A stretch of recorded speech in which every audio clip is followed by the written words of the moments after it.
Arthur, when you were doing the Apple launch yesterday in It's San exactly the Francisco, same. did it have the same problem? Yeah, exactly. No, it's the same scenario. Is it up and, Fine, yeah. can you check this up and running? Is yours up and running now? Yes, it is. It is? Yeah. It's live and recording here. Okay, you're all running then, right? Yep. Okay. Okay, you're back. Yep. All right. Can you hear okay? All right. Okay, great. Okay, perfect. Whoa! Woo! It's working. It's amazing Okay. what a difference coffee makes. So first of all, I'm going to just kick it off here, and we're going to speak a bit loudly because we have one microphone here as well. So Shah will tell me if there are any problems, but otherwise we're rolling and we're away. Yep. So first of all, everyone should be number one on GoToMeeting, and also on number two on Ustream. So on the Ustream, you will see that there is a comments box. It's actually on the WDVO. It looks like this. Got it. And I can post in here, hi everyone, broadcasting live from London.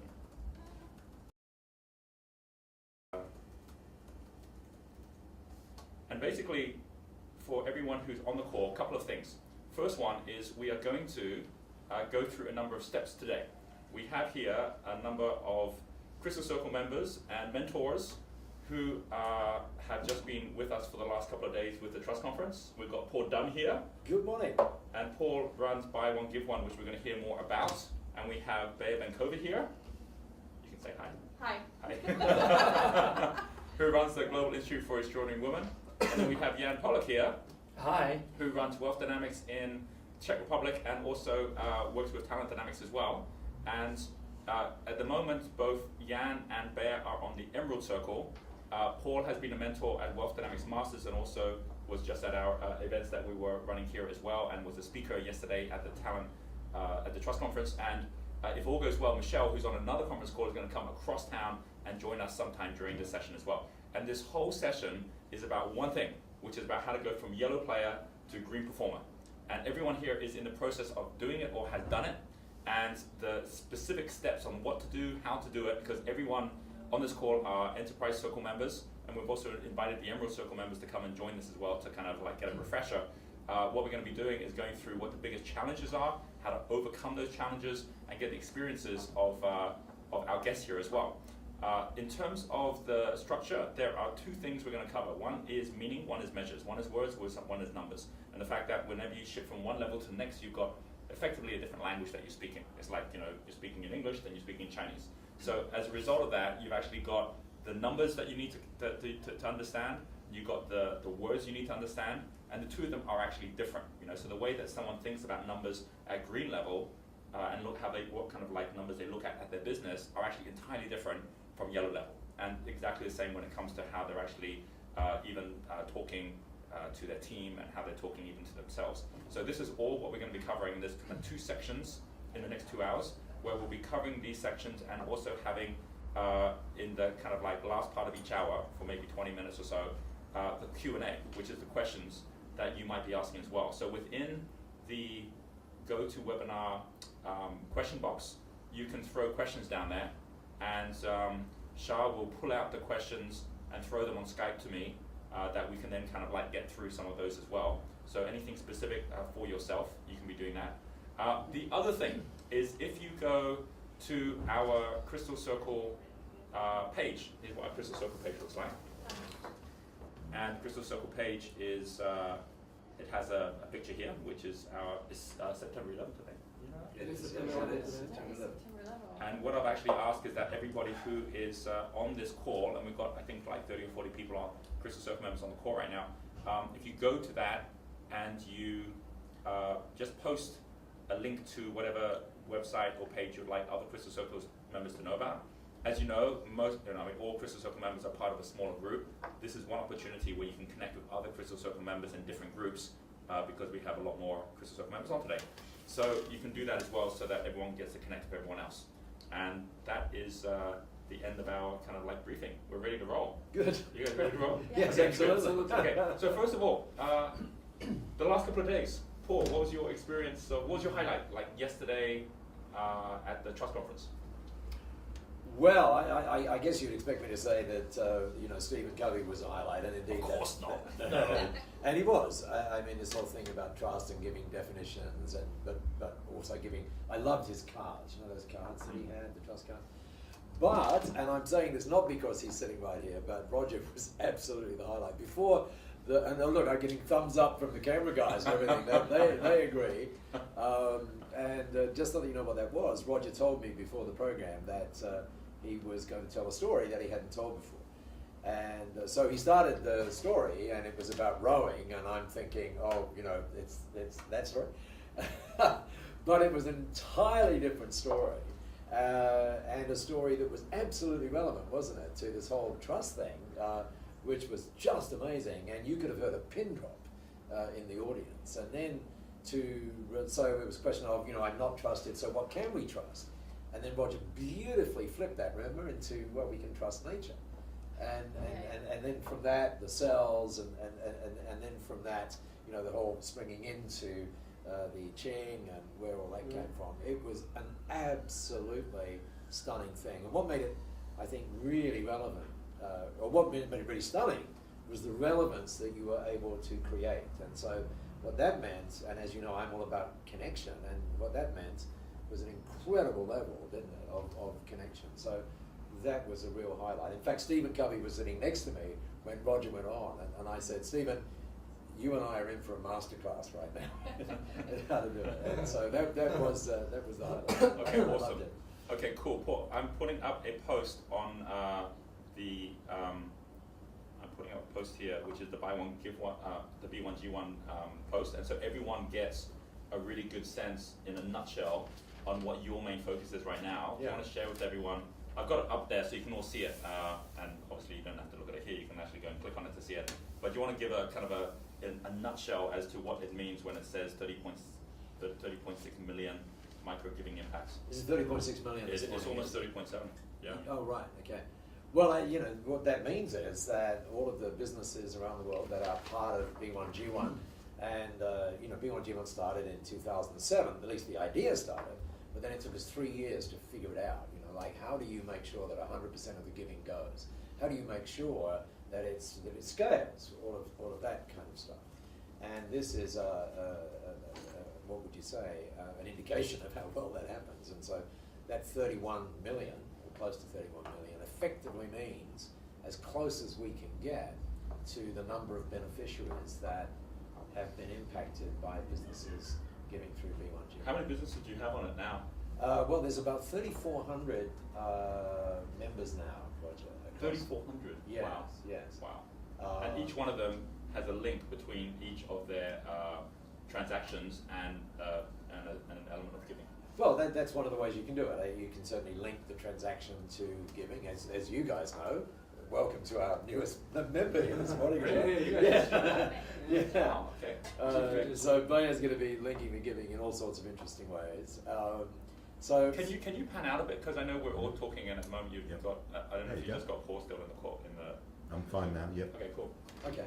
Oh, that's funny. I can see myself 7 minutes ago. Yeah, exactly. That's right. Yeah. Actually, do you know, Roger, there's an app on the iPhone now, which is called Here. So you know when you're in a conversation with someone and then someone else says, oh, you just said, right, something, and there's this big dispute about whether you actually said it or whether you didn't. There's an app here called Here, which is continuously recording the last 5 minutes. Okay. So when you have those quote-unquote disputes, you can say, actually, let's just check it. So good to in conversation with your wife or something. Yes, exactly, exactly. Okay. But anyway, Yeah. But anyway, yeah. So you in B1G1, it's never about the money you give. It's always about the impact you create. It's also about making it a habit. It's not about a one-off event. And then it's about connection, and it's really about a very, very deep connection that you have to your customers because of, for example, the use of gratitude certificates and saying, in effect, when you did this transaction, you didn't know that this was going to happen, and then you share that with the client, and it's just like, oh my God. So I would definitely recommend everyone have a look at that site and actually be part of that if you can, for sure. Okay, and Bayer, how about for you? What was your highlight and biggest learning from like the last actually couple of days, because you were at the Fast Forward as well on Exactly. Saturday. And that's what I want to share. For me, it's been a journey. Like everything around having a conversation with you, being on a journey with Paul, it's been a journey from Saturday Actually, that's till true. yesterday. Like this morning, like there are different types of the journeys, and listening third time to the Fast Forward, like how everything is moving, connecting with Paul, where I met him in 2007 when Yeah. we were trying to figure out. It was almost like bringing it all together, and then bringing and sharing about the Global Institute for Extraordinary Women, which is like the enterprise finally that can ground what I've been really Yep. standing for. It's been, for me, it was a celebration. It was reconnecting with the community, and it was also really like getting present, like how much we can create together, where we're all in our flow and we constantly creating synergies and supporting each other. That together we would move much more than when we're individuals. Yeah. That was present for me, since You Saturday. you also had quite a number of people, women from the Czech Republic come into London for Yeah. the event as well. So there's a lot of traction around what you've done with GiveU as well. Yeah, there was a community from Slovakia and Czech Republic Yeah. who came here, and they also but they all came with a specific purpose, like having Andrea interviewing you, supporting Michelle. Yes, That's Andrew was part of great. GiveU, Yeah. right? Yeah. Like Yeah. us all coming together and then being in our flow, providing value and Absolutely. really standing for the same. Absolutely. So that was present for me, like we're a community. That's fantastic, and we're going to get onto the whole Global Institute and your journey through that. Jan, how about for you? Oh, by the way, Jan, what's the best email? I've just put up the Global Institute link on also the page. And how about for you, Jan? Which one shall I use? I've only got a few of them. As in Which which, I- which You page? can put Prosperity Vision, Put prosperity-vision.com, Okay. which is the company that Yep. it serves as an umbrella for activities in Czech Republic and Slovakia. Yesterday, there were many different big ideas, and I think I truly enjoyed what you were doing, and it was above the rest, with all due respect to everybody else. Okay, I'm getting some comments, Shah, where Melanie's saying, hi Shah, I'm still not able to hear the session. Vivian's saying, very hard to hear, and Philip saying, ditto. So can you just double check that you're hearing from your side? Is this a issue from our side, or is it Ustream? Oh, okay, Shah says, can we get Bayer to speak louder? Shah, can you just type in and say whether this is any better or not? Because we can move this microphone around a We bit. can be moving this mic. as Yeah, we you share. hold on to it at the moment, Jan, and see. Take Okay. a go, yeah. Yeah, this should be much better. Let's see whether we get a good positive feedback to this, but Okay. I'm speaking directly to the mic now. Yes. Good? Yeah. Is that working? Lachlan's saying keep buffering in and out. Okay, it says I can hear you now, Roger. Okay, give that a go. Okay, great. So that's awesome. So for me, one of the highlights, apart from what you were sharing about talent dynamics, and I already was quite exposed to those concepts, was what Helen Irvine was talking about. And Helen Irvine was talking about brand and building brands that are really authentic and based on purpose. Yeah. And I think this was so relevant for both individually. I felt quite touched individually, but also I see if we want to apply the identity for the company or enterprise we are building in. And I know since we're talking about going from yellow to green, it's from a personal identity to an enterprise identity. So she was basically asking these two simple questions: what do you want to be known for, and what do you want to be trusted for? And so that resonated because it was very simple, but at the same time we often forget about it. Got it. Okay. All right. Okay. I'm going to take this back and see if I can actually cover this and walk at the same time, which may or may not work. Okay.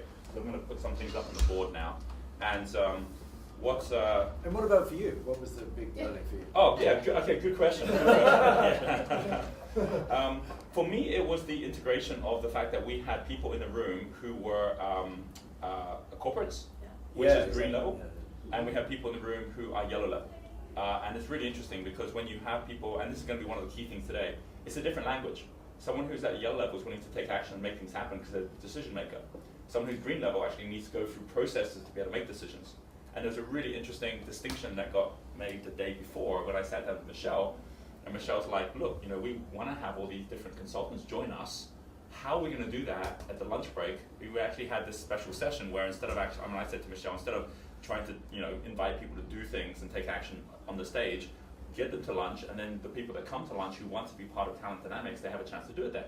So she goes, well, how would we do this? So it's kind of like a breakdown in the kind of sales process, which worked really well.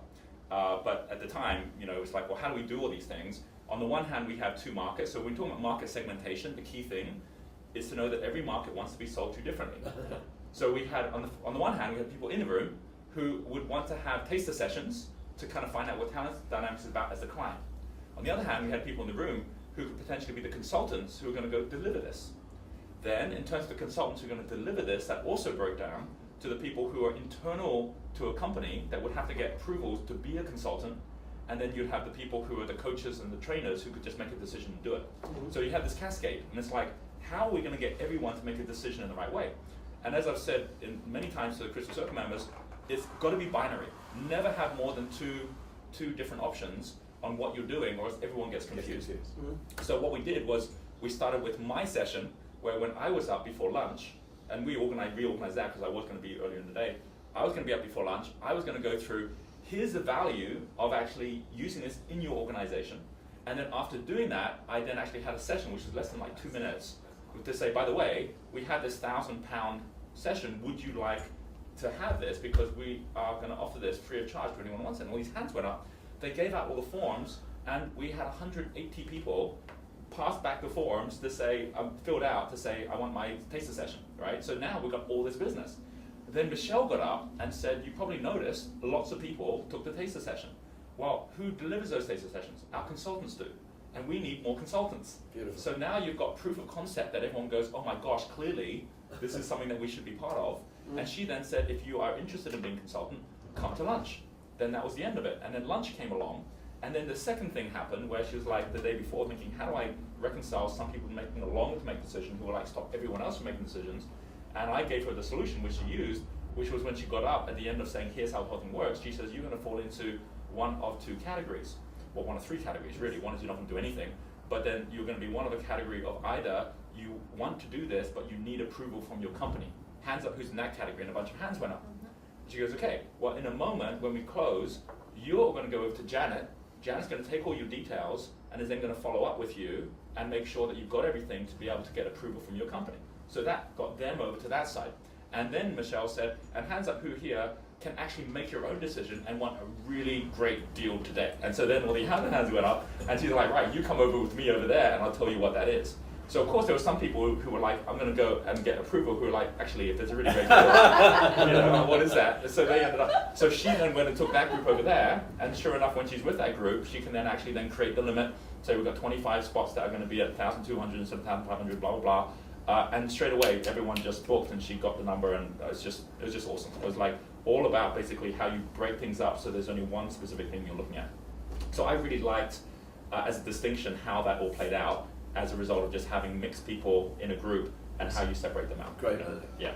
So okay. So basically, what I'm going to do now is just create the frame at the moment of what questions I'm going to be asking and the kind of focus we're going to go through here. I'm actually starting with this. We have an article here. I love this article, and I actually posted this also on the Crystal Circle. Some said he was crackers, but his biscuits sell millions. Is Prince Charles. Is Prince Charles here, right? So here's the deal. I actually posted something on there like how Princess Trust has actually made 125,000 entrepreneurs, okay? And here's Prince Charles, where a lot of people think he's a kind of a bit weird because of all his kind of like ideas and so on. And you could also be forgiven for thinking, well, here's a guy who doesn't really know how to make money or anything because he's kind of the son of the queen, right? But this is a story about how he went from this idea of having a biscuit to a company which is called Dutchie Originals, which has in the last year made £72 million in sales of biscuits, and all the surplus, which is £11 million, went to charity. I love the biscuits. Yeah. So You love the biscuits. You love the biscuit, right? Great. And So- they do cosmetics as well. Or- Look at the Dutchies. And With the They biscuit. are organic. It's all organic. It's all organic. But when you read the article to say, well, how did he just make the £70 million business? It goes through how, number one, he had to make sure it was the perfect product. So he took 18 months just focusing on getting the right product. Secondly, he didn't make the biscuit himself. He went out and found someone who was really great at making biscuits and actually just tested and tested and tested with him being the customer. So if you think about Richard Branson spends more time in his companies being the customer than being the manager. So Green Level is about you not being the one trying to run the business. It's about you putting yourself in the seat of the customer because other people are running your business. And you can keep stress testing the business as the customer to come back and say, hey, we need to improve this, we need to improve that. Now you can only do that if you've got a green level business where you're not having to run everything every day. But that's the picture that you're looking for. A second thing about this is, as well as him going out and saying, I need to find the right person who can make the biscuit, he also went out and said, I need to find the right people who can market the biscuit. So he actually went out and he actually got with, who is it, Walker's Shortbread, and said, I want you guys to kind of take this brand on and grow it. And they knew how to do that. So again, the second thing about someone at green level is they spend much more time focusing on getting the right person who can do the job better than them, rather than doing it. than trying to do the job themselves. Whereas yellow level just gets the job done themselves, all right? So we're just kind of like just making a really clear distinction between the two. And probably the biggest kind of secret to going from yellow to green is he didn't start by trying to make biscuits and then when he'd made that successful, then try and turn his yellow business into a green business. He started from day one by creating a green business. So the reason I'm saying that is that for many people, they have got themselves into a yellow business, which is like a lifestyle business where you're kind of like just earning some money for yourself, and then it's like, you know, building a bicycle, and then saying, now I've got a bicycle, how do I redesign this bicycle to make a Formula One car? And it's actually easier if you want to get to green level, instead of trying to turn your yellow level business into a green level business, which is like trying to turn a bicycle into a Formula One car, it's actually easier to just create a green level business. And you can still have your yellow level business, you know, paying for your, your stuff, but then give yourself time from Clark Kent time to go to Superman time, where you create an entirely new business which is designed for you not to have to be in the middle of it, right? And instead of like trying to make, how do I make this one happen? Okay. Now it doesn't mean you can't do that as well. So there's two different ways, but it is easier to actually go for green level. So if we actually go and say, well, what are the steps that allow us to see the difference? Oh gosh, with that. That was a microphone. Yeah, we're still getting sound. Well, okay. Yeah. Oh, I can move plugged this in, around. it's I still can move this around. Look, it's all mobile. Okay, Yeah. cool. All right, I'll carry it with me. Okay, can you see the board from here? Is this going to work? You see that? Yep, I'm good. Okay. Okay. So what I'm going to do is I'm just going to put up some key differences here. If we just look at the difference, this is not going to work. Green. We've only got greens and reds. Oops. Is there any other colors here? Can you see the red there? Can you see the red through that? That's okay? All right, okay, we'll give this a go. So difference of yellow and green, the 3 steps. Remember we talk about every 3 step is about show up, which is about being present. So the first step here, number 1, is identify your identity. It's all about your personal brand, which we've always talked about, right? So we know that already. So identify your identity is about, if you're not clear what position you play on the football pitch, you can't even join the game. The first step at green level is establish your enterprise, which is now about your business being present even more than you are.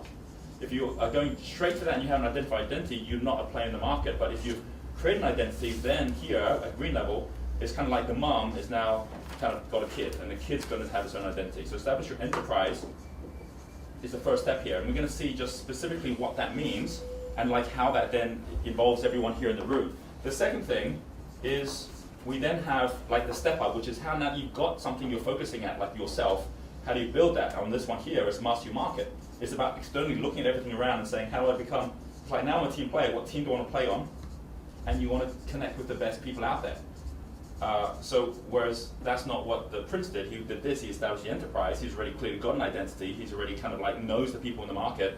On this side here, he can then actually do that to create this space, establish your enterprise. And then the second thing, which is refine your rhythm, which is not externally looking out at your customers, is internally looking, it's looking at your team, right? So refine your rhythm is now you being the drummer, where you're letting the guitar player play, as opposed to you being the guitar player where everyone's coming to listen to your music. So refine your rhythm is on this side. And then the third one, which is the whole art of promotions on this side, monetize your moment. This is about like, the end point of this is you're a pilot on a plane, right? Monetize your moment means you can actually say, here's where I am, here's where I'm going, I'm going to make £10,000, whatever it is, you can make this, I'll make that, and off you go, and you make the money within your market, right? So it's kind of like you've learned how to fly a plane, and you can kind of take off and land anywhere, and you can take people with you. Here on this side, refine your rhythm, which is now having the whole drum beat going, so everyone's doing their own thing. This is presupposed, you already know how to do this. And then you get to the third one, which is synchronize your steps, which is saying we've got a whole bunch of planes up there. It's like, we just had Apple, promote their new Pro, and they've got a number of them, right? They've got their high-end one, So they've segmented their market. They've got the whole fingerprint thing they just launched. They've got the low-end one, which are like the colored. But this is all different promotions. They're now synchronizing to say we'll launch them at the same time, and then they're going to different markets. So synchronize your steps is saying this is not how to fly a plane. This is how to run an airport, right? It's like you've got multiple planes now that are taking off and landing, and you just know how they all run. But you don't need to know how this works and how it's taking off and landing in order to start coordinating them. But you synchronize your steps. You've now got like an annual plan which shows what's taking off, what's landing, how much money you're going to make. Most importantly, what you're learning from, right? So we know these things. We've gone through this thing at yellow and green level. The challenge is, once we go through it, why is it so difficult for so many people to still make it happen, right? What is it that's making it so difficult?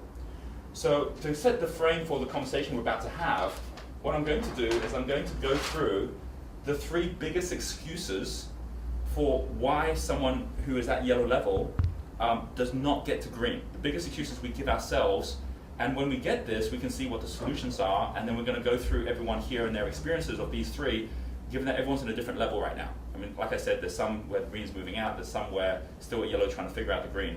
And these are the 3 excuses, which is why someone at yellow level says, I wanted to go to green, I intellectually get it, but I find it difficult. The first one is there's no one as good as me, right? It's like, I would definitely have other people run what I do, but I just can't find anyone good enough, right?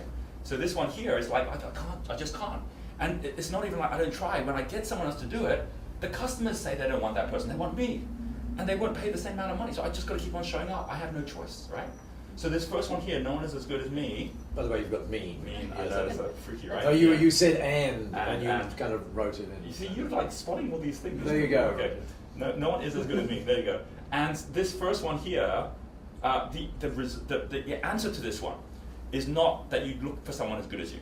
The answer to this one is to understand that all of this first one here, it comes down to your role itself, how you break your role up into different parts. Okay, it comes to 2 things. It comes to, first of all, the fact that unless you have a company brand which is stronger than your personal brand, of course people are going to come to you. But if the company brand, like for example what's happening with B1G1, they go for that, or whether it's something like GiveFuel, they go for that. Unless you actually focus at something which is more attractive than you are, of course they're going to still come to you.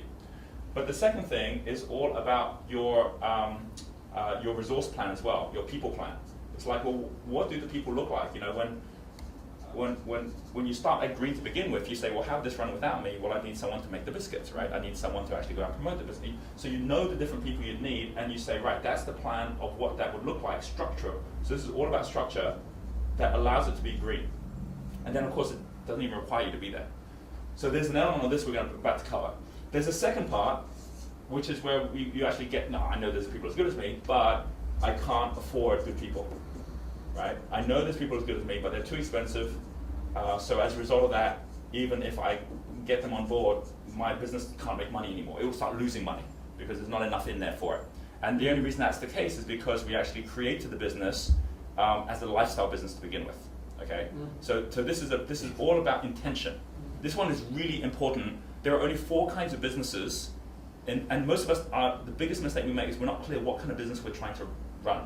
There's only 4 kinds of businesses really that get started, and as a kind of an overlap to this, well, I'll just do it down the bottom. Those 4 kinds of business, number 1, is something which is really called a job-based business. This is very much yellow level. So a job-based business is one in which you're kind of saying, if I can do something, I'll earn enough money that I don't have to have a job because I've made my own job. The key thing to a job-based business is that the intention of job-based business is you're actually trying to maximize cash flow because you want the cash to come in. You're actually trying to minimize profit. It's kind of interesting because at the next level, the next one you're actually trying to maximize profit, right? Whereas this one you're trying to minimize profit. So that's why you go to some tax accountants and they're like, these are the things you need to do so you don't have to pay so much tax. That's only relevant if you're a job-based business. You're kind of Apple's not trying to minimize their profit or else they'll actually be less valuable. They're trying to maximize their profit. So you've got to know what kind of business you are. If you're a job-based business, 2 things. First of all, you're trying to minimize profit, so it doesn't even look like it's a good business, but there's cash flow coming in. Secondly, it requires you to be in it. But the worst thing about this is you can't sell it, because it's your job, it's you creating a job for yourself. So if you choose to do that, and look, there's a lot of people that do this. It's like, I write a book, I do some speaking. I'm never going to sell any of that. I'm just going to do this my whole life. You're pretty much destined to stay yellow. But know that that's what you're doing within that business. And you might want to look at your current business and say, that's exactly what my current business is. Why am I even trying to grow it? let me just let it have me make my job and then decide do I want one of the other 3 businesses and set that up separately. So you have a second kind of business. And the second kind of business is something called a profit-based business. It means that it's actually valued based on the profit.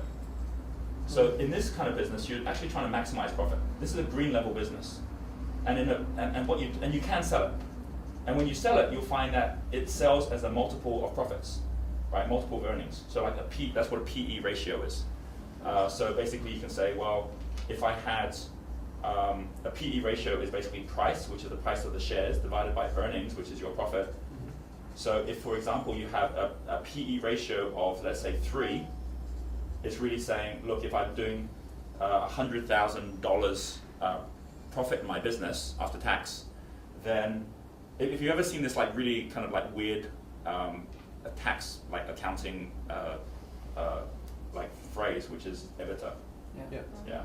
It's earnings before interest, depreciation, tax, and amortization. It's basically all the like operational things. It's like what really is it earning after all that stuff? Because that's what someone can take home, and that's what they can then say, this is what this is really worth.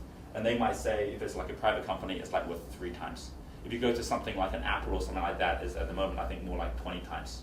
If you go to something like 3D Systems, which is actually one of the big 3D printing companies that have like tripled in value in the last, it's actually up at like over 100 times. So clearly they're not measuring themselves based on from PE anymore. Obviously a 10 times PE means that you're valuing it 10 times, you're getting a 10% return. A 3 times PE means that effectively, you know, it's worth $300 for 100. It says nothing on the light. Let's see. Okay. Maybe this is better. Is this better? I'm in the light now, right? Okay. But you get the idea. It's like, you know, depending on what kind of business you have, you're gonna, and if you list a company, you're gonna find that a company that gets listed, you can get more like a PE ratio of like 20 times because it's easier to buy and sell, right? And that's why listed companies can buy private companies so easily, because like for every $100 of profit, that it's buying, it might buy it at 3 times, but straight away that $100 of profit as a listed company is worth 10 times, right? And that's why basically once you become listed, you can buy all sorts of things easily. And the price adjusts as well. Yes, exactly. But this thing here, profit-based business, is a designed business. It's a business designed in such a way that you know there's value behind it, and even if you don't want to sell it, the fact is you can, and more importantly, you can raise money against it. Banks won't loan you money based on the first kind of business. They will loan you money based on the second kind of business. They'll look at your balance sheet, they'll look at what you've got, and they'll say, yeah, this business can run without you, and it clearly has assets, and more importantly, earnings that we can secure against, right? So this is the second kind of business, and you can choose that kind of a business as well. The third type of business is a asset-based business. And an asset-based business, if you're in property, for example, if you have a holding company, a lot of times, you know, having a company where you actually have got all your IP owned within the space, an asset-based business is one where you're not trying to maximize the profit. It's not really about the profit. You're really trying to maximize your return on investment, which means you're looking at, well, what is my investment in here? Like if I've got $1 million invested in a property, what return am I getting on that $1 million? So it's a percentage that you're getting, which you're measuring, instead of just, oh, look, I made $100, I should be happy. Well, you shouldn't be happy if you made $100 on $1 million asset, because it doesn't make any sense. So this the third one is a different type of business where you're measuring something different, and the value of this is not a multiple of earnings anymore. The value of this is now based on your net asset value. It's like, what is the actual assets here? So you've got a different value that you've actually put on it, and it's a much more stable business, because at the end of the day, people will value it based on the assets. They'll secure it against the assets. And if you're going to be owning properties and assets, this is blue level. This first one is yellow level business. Second one is green level business. Third level is blue level business. So understanding that is really important. I personally do have yellow level businesses. I do have, I'll give you an example, something like a yellow level business, something like what I do within Wealth Dynamics. Something like what I do within Crystal Circle is something that I put my own time into, I show up for, I love doing it, I earn cash out of it, I'm not looking to sell it, it's just there. Whereas profit-based business, which is like, okay, this is a business I actually can sell, whether it's a publishing business, whether it's a business like, for example, Talent Dynamics, it's a business that actually runs on its own, that has a value to it, and whether I want to sell it or not, the fact is, it's sellable. And then the third thing, asset-based, is something like the resort, right? It's an asset, it's got a return on investment on it, and sometimes you'll use one to serve another. So for example, you know, what we're doing right now with iLab is an example of something which is green level, because I don't need to physically be there for it. It then actually creates profit, but more importantly, it's also paying for the resort, and the resort then is getting a return on investment, right? So one will feed into another. And that leads to a fourth type, which is actually the most difficult type, and it's the one that you see and read about all the time in the news and the media, which is a growth-based business. Growth-based business is one in which you are basically trying to get market share, like an online business which needs to go and raise millions of dollars capital because you're trying to grow really fast and so on. And the whole value of it isn't even on profit, it's really more kind of a multiple of revenue, because they're like, you know, this thing's going to be worth a lot in the future, so they kind of like have all sorts of weird ways to value it, right? But the bottom line is when you hear the stories about someone starting a company and it's worth $100 million and so on, they're going for growth. And there's a really key distinction here when you decide which type of business you're going to have, which is that, and we'll get to this in the second half of the call, but if you're going to go for a first one, which is yellow, just be really clear, it's yellow, and then you're just going to get cash flow. If you're going to get the second one, which is green, and you say, how do I fund a green one? The easiest way to fund a green one is with yellow people or with yellow businesses. It's the easiest way, right? Because you're going to have people who are going to go, yeah, we'll pay to be part of what you're doing, or yeah, well, you know, if we can, you know, have discounts and things, then we'll pay you cash up front for things, right? So as a result, you're going to actually be able to leverage on yellow in order to be able to get to green, which means you need to know the language of yellow to be able to get to green. But if you want to have a growth-based business, which means you want to go, you can't leverage on yellow because you're actually requiring something different, which is blue level capital, which means you need to understand how blue level works to actually get investors to come in for growth-based. So depending on where your skill set is, don't go and try and start a growth-based business if you don't know the language of blue. It just makes no sense, right? And this is really, really important because some people don't even know what kind of business they're trying to run, and then as a result, they get all confused. This second one here, I can't afford good people, is all about your business model. It's saying, well, you know, how do we actually change how we're making the money so that it can afford good people? So we've got high margins, and we've actually got a percentage in there for leadership that we can now pay for, because up here we can't pay for it. And this second one here is all about the business model, and instead of the people plan, it's all about your pricing plan, it's about your product plan. You will almost always find that the kind of products and the kind of pricing that someone who's yellow level, just doing a job for themselves, how they set it, is very kind of low level compared to green level. And we see this as like, well, I'm just kind of like just charging for coaching, that's what I'm doing. And because I've got like 10 people on coaching, I kind of make the money.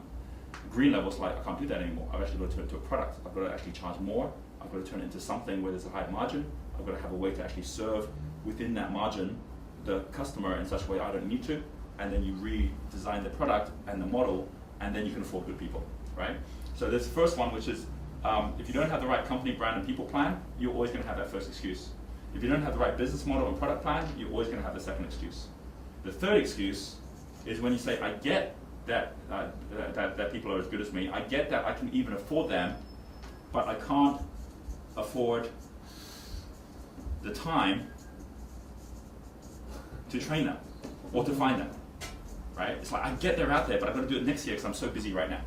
So this third one here stops us from doing it even once we intellectually get the first two. And this one is no longer about the business, this is about you. And it's about the rhythm and schedule that you're setting of how you're serving your business as opposed to the business serving you. It's kind of like, you know, the mom saying, well, I can't afford to feed the kid because I'm going to work. It's like, well, then the kid dies. So then you go, okay, so then I'll reorganize so that I have lunch breaks and like have a packed lunch, and I'll kind of organize it so it can keep going without me.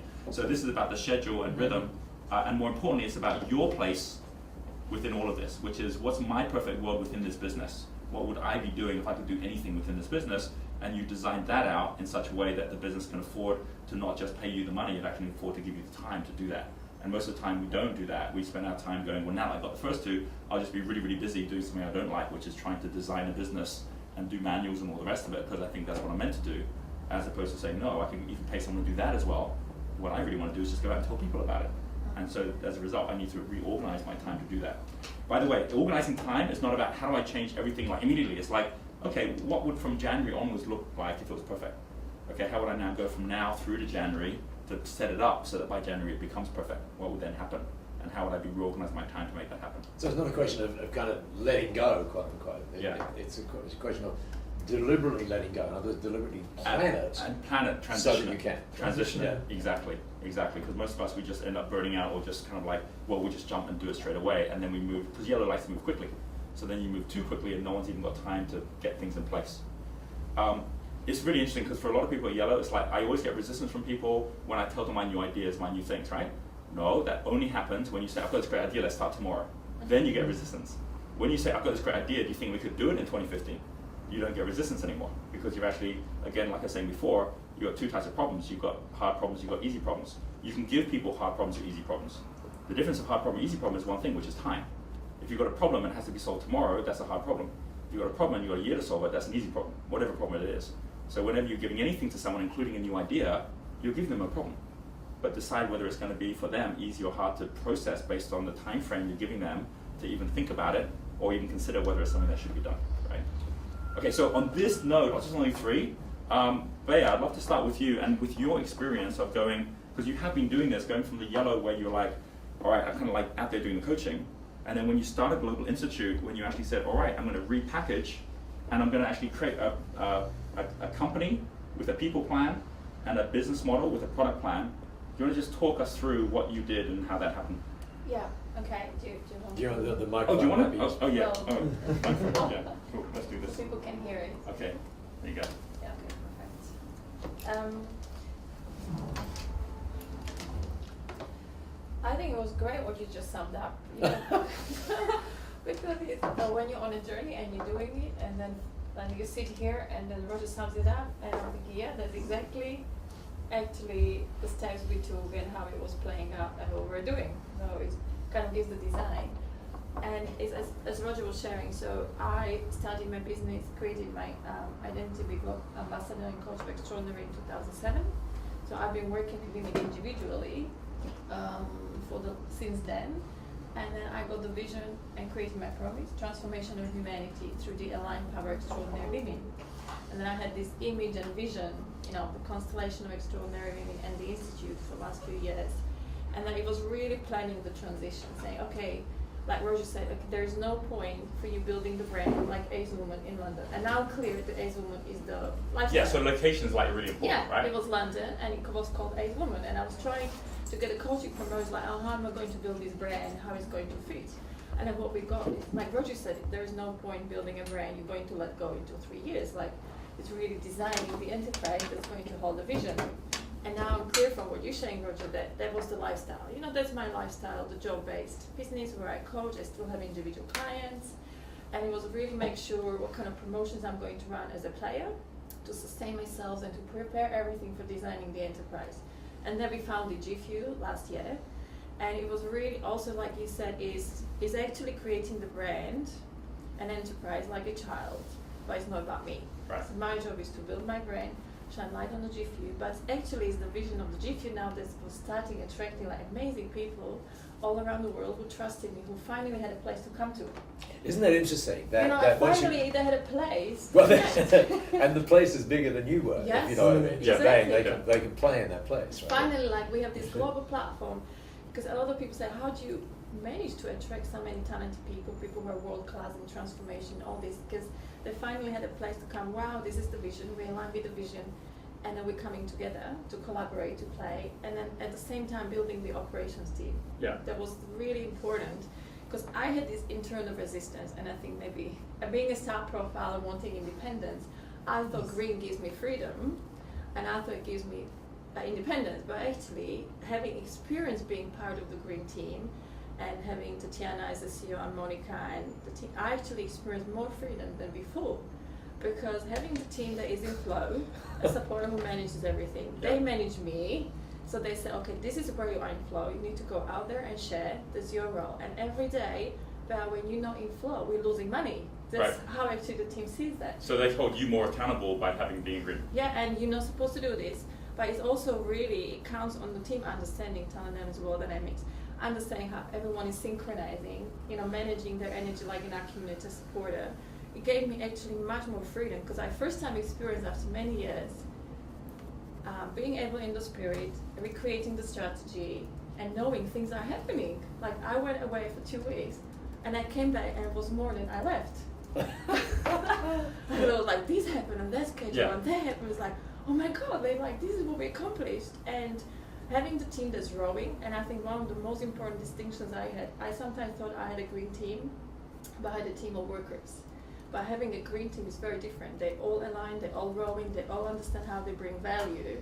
So when I went somewhere for 2 weeks, I came and there was more actually in place than when I left. Yeah. It was amazing. Yeah. That's really important distinction. Yeah. That Okay, great. everyone, and you don't have to say please work, they're all energized because they all align with the vision and we all rowing together. Yeah. Yeah. That Now, was okay, that's really great. And then in terms of the product plan, you've now got basically the different levels where you've got the mentoring. Where you actually at the beginning you've got the book, and then you've got Yeah. the Feminine Fusion. Yes. Uh, So we design our whole curriculum for Yeah. extraordinary women. So we have programs for rising, awakening stars, for rising stars. Then we launched different products, and then we created a schedule. So having this, schedule of promotion is really important. Saying now we're doing this, now we're doing this, and this is how they're synchronizing with this. So you actually are able to monetize at the same time. I still have individual clients, but it's all in sync. It's Yeah. really saying, Yeah. what am I going to do this half a year? Just going to provide for the next year, and Yeah. how is it all going to play out? But we're thinking together. That's the most important thing. Like you gave me this amazing coaching because I was really struggling, thinking where am I a leader and where am I part of the team? And you said when you're a CEO and you're a leader, you go in spirit and you empower everyone, but I'm also a star inside the team. So it's been between these two. That Yeah. you're playing with the team at the same time you go to spirit and empower everyone. Yeah. Yeah. Yeah, so it was the schedule of all the products and programs. There's a question from Kieran. We can actually take a number of questions. So if you wanted to post any questions, post them up there, and Shah will kind of send them over to me. But he has one. He's in New Zealand right now. He's got a property business, and his question is, how do you roll off one promotion into another? So kind of like you're finishing one, starting another, while keeping all the flow you gained in your last promotion, all right? So this whole thing of like, you've got a promotion, you're gonna launch something out, but as it's kind of like coming to an end, rather than kind of like, oh, we stopped, now we're gonna start another one. How do you lead one through to another? Now, I kind of gave part of that in the conversation we just had, and this is where, Paul, I'd love to get your input in a moment. I shared that a moment ago that in the promotion. Oh yeah, can I grab the mic for a moment? That on this one, in a promotion, know that a promotion always has 7 steps. So if you think of foundation as basically like knitting the yarn, you think of a promotion like a golden thread that you're now threading through, and then green level is going from basically one thread to the entire tapestry, right? So now you've actually, because you can't create the tapestry unless you create the thread, so you can't just kind of like say, I've got a green business. You need to know how to thread it. And then the 7 steps, there's a linking in the thread. So the 7 steps within any promotion is always about your customer and you going on a dance, right? Always. Because that's how, because the whole point of promotion is not just to make money, is to profitably learn, is to know that you're actually testing the market and what's actually working or not as you're going through. It always starts with, it doesn't matter if this is retail promotion, if it's an online promotion, if it's selling a property, it always starts with an invitation, which is to the customer. So it's you basically saying to the customer, I kind of did that wrong way around. Okay, this is you and the customer. Okay, you start it, it's like, would you like to dance? Would you like to dance, right? So you can't just start dancing, people think you're weird, but if you actually say, would you like to dance? You kind of see if they want to dance or not, right? So this first one is the invitation. And on that invitation, then you have someone who basically would kind of like accept or not accept, right? Which is called a registration, generally, okay? So this is like, yes, I would like to dance, or no, I wouldn't. And of course, you can keep testing better and better invitations. Like, well, here's another way to ask you the same question or another. And eventually you'll get them to dance as long as you've got the right invitation. So this one here has something which, if you have emails, is called an open rate, for example, right? How many people are actually opening something to look at it, right? Or if you've got people who actually walk into a store, it's a walk-through rate. It's like how many people are actually walking through who walk by. So this whole thing, as you're inviting people in, how many are actually registering? If you're not tracking the registrations at this point, you can never know how effective your first part is, right? Then from there, for a lot of people, they go straight to, now we'll deliver you something. And they go, I didn't ask you to deliver anything yet, right? And so they haven't actually they're not even dancing yet. They're just saying they'd like to dance. Would you like that? Yes, I would. So the next thing that happens is something called confirmation, which is something specifically that you're now doing to acknowledge the fact that they have made the first step towards dancing. It's like, thank you so much for that registration. Why would you do a confirmation instead of just going ahead and actually delivering? The reason is, at this point, no expectations have been set. Generally, at invitation level, you're at a point where you are raising expectations. It's like, wow, we could achieve this, we could do this, and then like, then I'm definitely in. Like at Green School, it's like, wow, we've got this great school, do you want to come on board? Yes, I would, I'm now registering. Okay, well if you do want to come on board, well, here's what you can expect. Right? Here's what you're going to need to do, here's what we're going to need to do. This is the part where you can actually, instead of like, would you like to dance? Yes, I would. You get up, it's like, oh, you're a terrible dancer. No, this is when you say, would you like to dance? Yes, I would. It's like, well, I'm not that good, let's see how it goes. It's kind of like you're setting the expectation now, which means that you can now exceed the expectation. Oh, okay. So this one here is confirmation where you're, it's like if you've got an event, it's like, would you like to come to an event? Yes, I would. This one here will make all the difference as to whether people show up. Not this one here. This is declaring intent. This is now getting into preparation. And this one leads to them actually doing preparation. They're earning the right to do business with you. When we do the school, they actually have to apply by putting information in. When I do something like Crystal Circle, that you can't just kind of join, you've got to meet with me and we're going to have a discussion as to whether or not it's actually even suitable. And if you don't do this, guess what? Basically, they'll sit there and say, well, you dance and I'll just watch you. Right? But this is like we're going to dance together, right? We're going to dance together. So this, and all promotions work this way. It's just some of us miss the pieces and wonder why we end up falling over ourselves, right? So preparation is here. I'm not even spelling it right. Preparation. I don't know. How do you spell preparation again? Prepare. Yeah, that's it. Okay. So this is the fourth step. We've got to step 4. We haven't even delivered anything yet. But at this point, we can now dance, right? So now we have delivery, and the delivery is one in which you set expectations. They've done their preparation, so you're both in it together, and you're both going to be dancing, right? And at delivery, this is when you're delivering what it is you promised. Now, why is this important? Because where you number one ask for payment is critical. If you ask for payment at the very beginning, would you like to do something and pay me money to do it? Well, nowadays, a lot of people will say, I'm not even going to register, right? Because I don't even know what this thing is. Then it got to a point where it's like, okay, I'll invite you, and then they go, yeah, I want to register. It's like, well, okay, thank you very much. Now can you pay? And there's some products you can still do that with, but as time goes on, people are like, well, I'm still not even ready to pay here either. For a lot of people, it's like, okay, my preparation stage, now I'm preparing, I'll pay at this point, right? And at some point, it's like when you show up, then you pay, or you pay afterwards. Depending on how much profit you want to make, the longer you give someone to pay, the more profit you can make. The faster you want the money, the less profit you will make, because the more profit you're happy to give up. That's a critical point, that if you're a cash flow business, get money up front. Yellow business, like, pay me up front, I don't need to make extra money. But if you want to turn into a green level business, often you want to give people longer to pay, okay? Pay installments and other things, or take away all the front end cost, and you can actually make more profit. So this is all about like how cash flow and profit are all combined, and that's talking about the measure side. Now, why am I going into all this? Because the question from Kieran is like, well, okay, so when can I start another promotion? And that's the second point. Not just when does someone pay, it's when do you then offer a new promotion?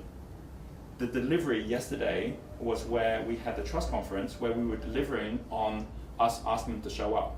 And at that trust conference, Michelle was now opening a new promotion, which was people coming on board to have the experience of being a consultant.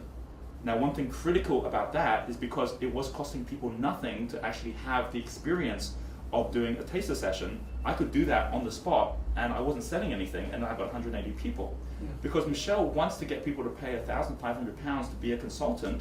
She can't do that on the spot in front of 800 people. So what's she got to do? Bring them to a lunch. So when she's like, what do I tell them about coming to the lunch? How do I explain it in a way that people don't think I'm selling? I said to her, you're not actually on stage selling a $1,500 product. So you're on stage selling a free lunch. That's easy to do. So just get them to lunch, which is exactly what and how does she get them to lunch? She said, there's a free lunch, but don't come because it's free. Yes. So that's how you actually get, again, like you sell something without selling it, right? So from the delivery, there's still 2 more steps, which most people miss out on. There's this step here, which is feedback, which is now that I've delivered, how did we do? What did you think? What did I think? And that feedback, the reason that is so important is if you don't have a point when you have feedback, the customer isn't even aware that you finished delivering. You know? Yeah? It's like, this is where it's like, you know, okay, so how was that dance? It was great. It's like, okay, great. It's like, oh, you just keep on dancing, right? And at some point they're like, someone's going to get uncomfortable at some point, okay? Yeah. Even more so, just to be absolutely double sure that they got it and that you got their feedback and that you can actually do something with us, the final part is the thank you. This is your part. This is number 7. This is that point in the evening when everyone has left and that person at the end of the party who will not leave is still there, drinking your drink in your house, and everyone else is gone, and that's when you come up and say, thank you so much for coming for the party. And at that point, it's really clear that they're no longer welcome, like it's over, okay? And again, without having this, you can't even start another promotion, because if you say, oh, would you like to now do this? And they go, yeah, they still think it's part of the same promotion. But you said you're going to do this for me, right? So now this is a thread. And once you actually link threads to threads, you can see that, to answer to Kieran's one, you're building another one into this as you're going. So I'm going to come over to you, Paul, and just from this kind of like these links, because you're actually linking, when you're going out there, you're doing this, you're linking to people and actually saying, come on board, but then you then have a number of different levels that people can get involved That's in. right. There's different levels that people can. Yeah, let me do this. Do you want to share how you kind of reconciled that, and I know you're still in the midst of actually looking to evolve and grow it. Well, that's absolutely true. Still in the midst of this, which is another part. I think there's no part in any of this where you stop learning, right? So, but yeah, when people come on board, they can come on board at a very small level. They can then play at a middle level, and then they can continue to play at, the what is currently the maximum level. But Yeah. as a result of our discussions this morning, I suspect there might be another several levels. Well, in fact, there already is. I mean, people can come on board B1G1, for example, play at what we call the lifetime partner level, and once they're at that lifetime partner level, then they get invitations to come on the B1G1 study tour, where we can go visit the projects, we can, all Right. of that kind of stuff. And of course, when you do that, that's when you get, if you will, I mean, we think the connection in B1G1 is pretty good, but I tell you what, there's nothing like going to visit a project and really get a very deep connection at that point. So that's how we play. And because you give people different levels up, what about them? I mean, like you're in a situation where you're helping them to then also go out and promote. What do you give to them that allows them to feel good about being part of B1G1 in terms of like materials or collateral, ways that they can then help with their promotions? Yes. Yeah. Well, that's an area where we've recognized, one of the most interesting things, Roger, is we've recognized that word of mouth in B1G1 is absolutely critical. And whenever we ask people, well, how did you come on board? Oh, well, someone told me about that. And it's taken us for, sometimes you're sort of looking at it and you go, oh, that's really interesting. But then it's when you decide to do something about formalizing that step. So now you can have, different, when you're a partner, for example, we give you, or are about to give you, a whole lot of different things, if you will, that you can then package to share with your customers. Yeah. Now, currently people do it, but it's kind of like almost ad hoc. But when you design that step in, you can see that instantly you're going to get massive growth through that step. So one of the things that you're doing, which is a critical part of when you're moving to green and you're trying to get a team that's going to be able to evolve, and that team obviously includes partnerships, is setting up promotions that mean, especially for yellow level businesses, but also green, they don't have to create their own because they're going to run off yours. That's exactly correct. Yeah. So something like the Trust Conference was a perfect example. My Fast Forward Your Business is a perfect example, where we're actually designing the whole promotion in such a way that we're not asking how do we make money out of it, we're asking how do we help other people make money out of it. Well, and the great thing, I think the great thing to recognize about this for us, I mean, we're seeing, just as you are, we're seeing people at every level literally transform. So another way of saying that is that in a sense, we have an obligation to develop the steps to continue that level of transformation. Does that make, I mean, that's just what you're doing. Yeah. Yeah. And indeed what you're doing, so, yeah. Okay, I've got another question here, and this one comes with a bit of a story because it's one of our Crystal Circle members in Australia, whose name is Bernadette Schwerp. And Bernadette was the creator of the Australian School of Copyright. All right, Yeah. okay. So do you Hi, know Bernadette? Bernadette. Have you met Bernadette? Basically set that up, and then she decided she was going to be focusing at entrepreneurs and online entrepreneurs, and she wanted to get into kind of like actually doing a film, a movie, not movie, but a series of interviews. And and basically in the work that I've done with Bernadette, which has been about how do you set up a promotion to launch a new brand, she has built a new brand and set herself up to be able to, number one, run a number of these interviews for online entrepreneurs. Number two, tie in with the council, with some groups to actually do like the live recording of the events. And as she says here, possible. Oh, Michelle's here. Hello. Hey, Michelle, you made it. Come grab a seat. Traffic was wild. Okay, we're actually on camera right now. And now all you can see on camera is Michelle's handbag. What a beautiful handbag. A nice close, nice close up of that. So Morning. good to have you here, Michelle. Better late than never, hey? Yeah, exactly. Okay, so we have just gone through in the first hour just the whole structure of how there's 4 different types of businesses and what's the difference of yellow and green, and we're just going through a couple of questions. Hang on, you should be having that one. Oh, okay. Yeah, there we go. Okay, so here's Bernadette, right? So here's a great example. Bernadette, she says, finally I've got the Possible campaign up and running to fund a TV show on online entrepreneurs, and it's open and pledging. So there's a link here. I'll show you guys all this. You're kidding. Here it is. Possible Secrets of Online Entrepreneurs. She's just put it up. And she's actually getting pledges for up to $7,700 to fund her having this video series that allows people to get all the secrets of online entrepreneurs, You're right? kidding. So she's So actually she calls it a pledge. yeah, so you put the money in and you get different things, right? It's Possible is like a Kickstarter, right? In Australia. Oh, So it's a cute, yes, it's so a you can Kickstarter. post different things in, and you can. And these are the people she's got. She's got people. You know Simon Yes, Griffiths, yeah, the toilet guy. Give a crap. Yeah. So So he's in there. You've got Rick Chen, who's the founder of Possible, who's in there. You've got Chief Adams, who's from Spondo. You've got Dean Ramier, who set up Milan Direct. So these are all guys that have online businesses that she's already got on board. So it's pretty cool. She's got like a great group of people. So she's got this that's just started off. And what she says is, you mentioned a while about you could promote in your community. What would be the best way to do that? Need some traction. Also, she's got a Facebook page, which is this one here, which Oh, looks that's like awesome. that Bernadette, there. that's So awesome. she's got there's Bernadette, and she's Nice. rebranded herself, host and TV presenter, Secrets of Aussie Online Entrepreneurs. I'm going to give this link to everybody, so you've got this on the page. There you go. So the link is on there, and here's the Possible campaign. If you'd all like to go and vote with some donation to that, and what she says is.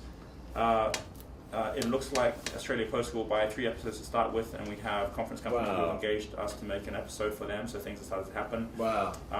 Australia Post want me to interview some of the big names in online retailing, and that's 4 episodes paid for, which is a great start. Stage event, I ran the first online entrepreneurs event at the council last week, and it was a big hit, sold out, room was buzzing, had 5 entrepreneurs on stage. They will now hold another one in February, fantastic night. So she's got the whole thing rolling now, right? And my question for tonight is, how can I get more people pledging to the Possible campaign? How do you get people into a campaign for something like this? And number 2, what can I do, create, promote, to leverage the work I'm doing with Australia Post so that other companies will want me to do the same for them as well, right?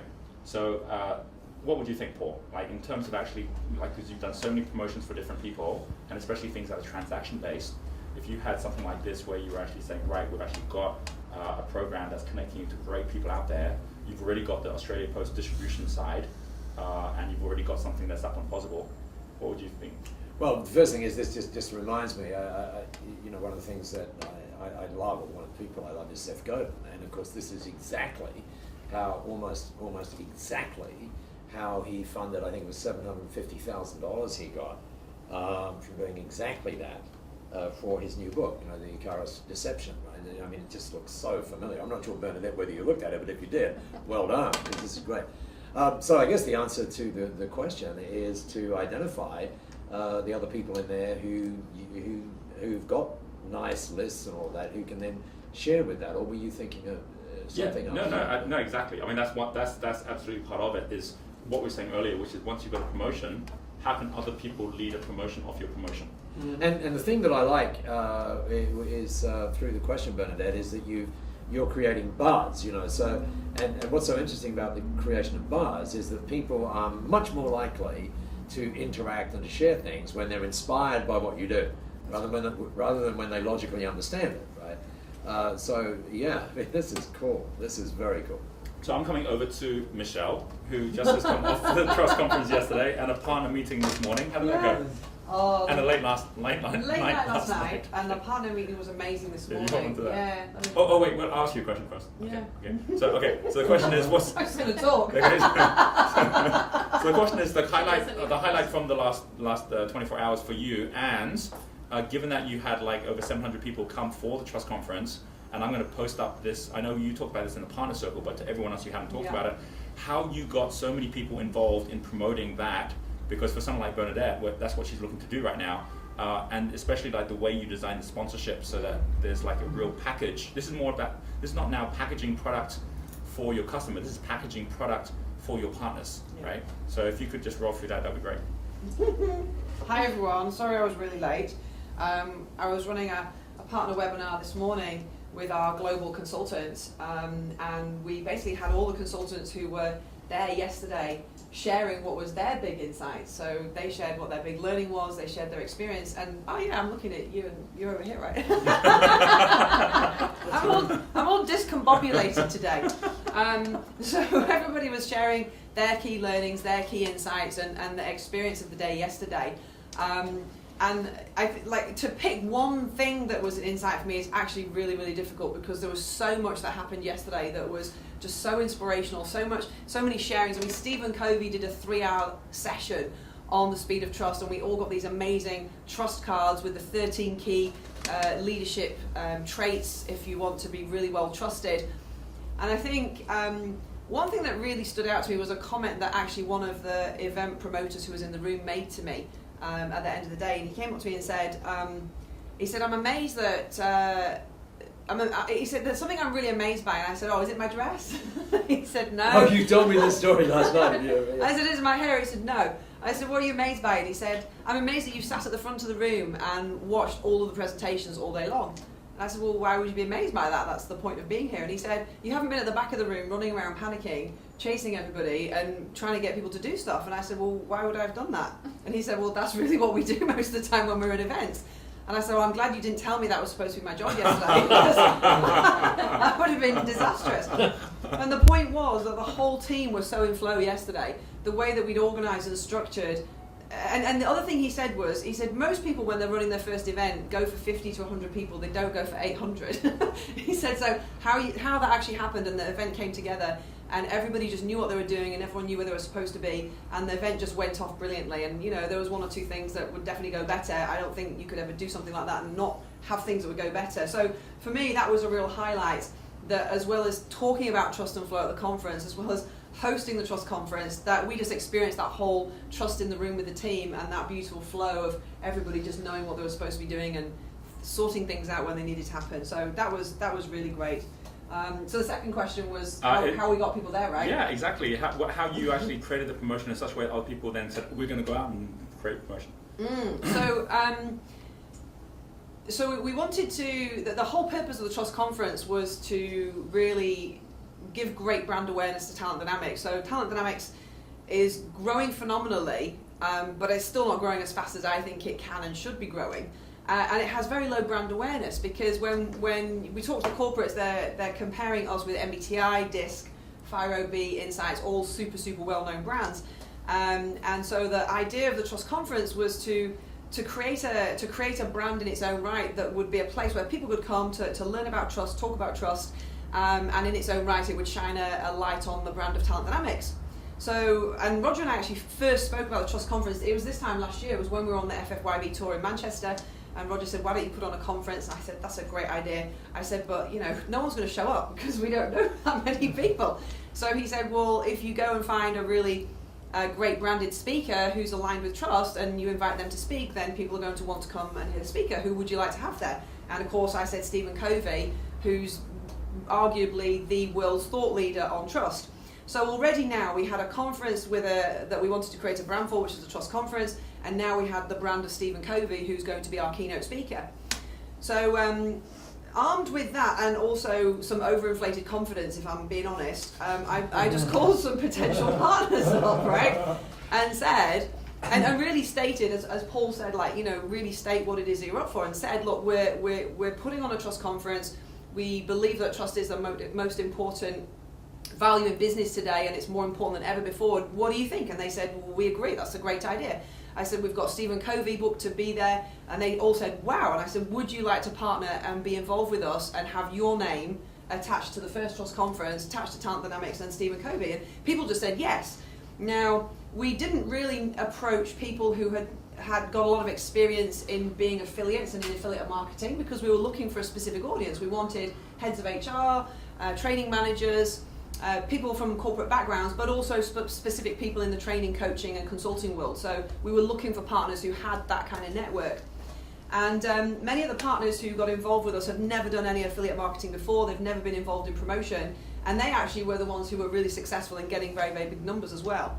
So the partnership we put together, and we said, we want to work with you, it's the Trust Conference, we want to build a partnership that's based on trust, and we want to build a partnership that isn't just about the Trust Conference, but that we kind of like go on a few dates together to see if the Trust Conference will allow us to get married later, if you will. So we test out our partnership here at the Trust Conference.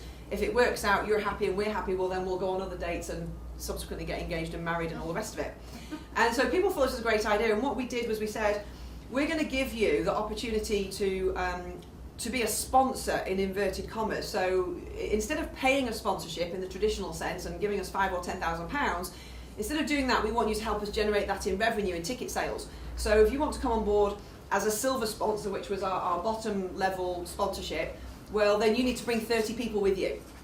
And if you bring 30 people with you, first of all, we'll give you 50% of the ticket money we make, so you'll already get paid just for doing that anyway. You'll be bringing 30 of your clients who are guaranteed to have an amazing day, because we're going to have 800 people in the room and Stephen Covey. You'll get an exhibition space in our sponsor exhibition, so you'll have a stand at the silver side. We'll actually put you, I'm pretty sure I brought my glossy brochure with me. We'll put you in our glossy brochure. Depending on what size of sponsorship you have, depends on what page you get. So the silvers had to bring 30 people, the gold brought 50 people, and the platinum, which was the top one, and we said from the very start there was only 4 spaces at platinum, but it was equivalent to a £15,000 sponsorship, they had to bring 150. And what was really interesting was the way that we did this was we said we're going to measure this at different sections. So each sponsor committed to the numbers they were going to get, and they also shared with us a plan over the period of time they were working with us as to how many they were going to get at certain points and what was the specific activity they were going to do to get it. So for people who'd never done this before, it was really cool, because when they realised after 2 mail outs nothing had happened, they realised they needed to do something differently. So we were able to straight away sit down and plan something different, change the copy, look at the way they were connecting with their database. And on the other hand, when someone mailed out, Summit Events mailed out for us, who have basically been our top sponsor, they've never done any affiliate marketing, and on their first mail out they had 70 bookings. And so we said, okay, let's do some more with you. And they bought the top number. They bought 150 people with them yesterday. And as a result of that, they are now partnering with us on how we can promote their conference, which is an amazing conference. And we know that because I've been to it. I took Talent Dynamics to their conference. So we've got some big opportunities that have now come out of partnering with these people. They want to do more stuff with us. But I think the key here is the difference, in my experience of doing this, is holding the partners to an accountability, which was the trust agreement that we put in place. Yeah. And there's no contracts, but we had an email, and I just asked them to provide me with a 1-page summary of what was their actions going to be and when were they going to do it, and how would we know what success looks like, and what would not success look like. And we had one sponsor who missed their target, and it was pretty obvious they were going to miss their target. They only got 2 people booked, and they wanted 30. And we had a couple of conversations, and they just, they mailed out, they did all the things they could, but their database wouldn't respond, and that happens, right?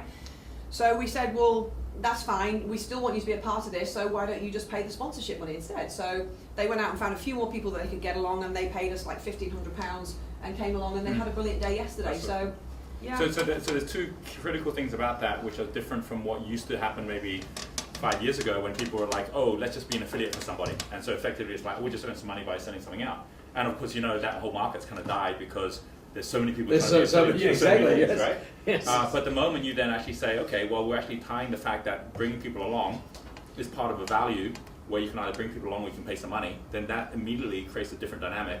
And secondly, that what you're going to get is not, as someone who comes on board as a sponsor as opposed to affiliate, is not just that by helping us out, you get some cash. You're actually saying by helping us out, you're actually at a level where we're going to help you out, and you're actually built into now the product.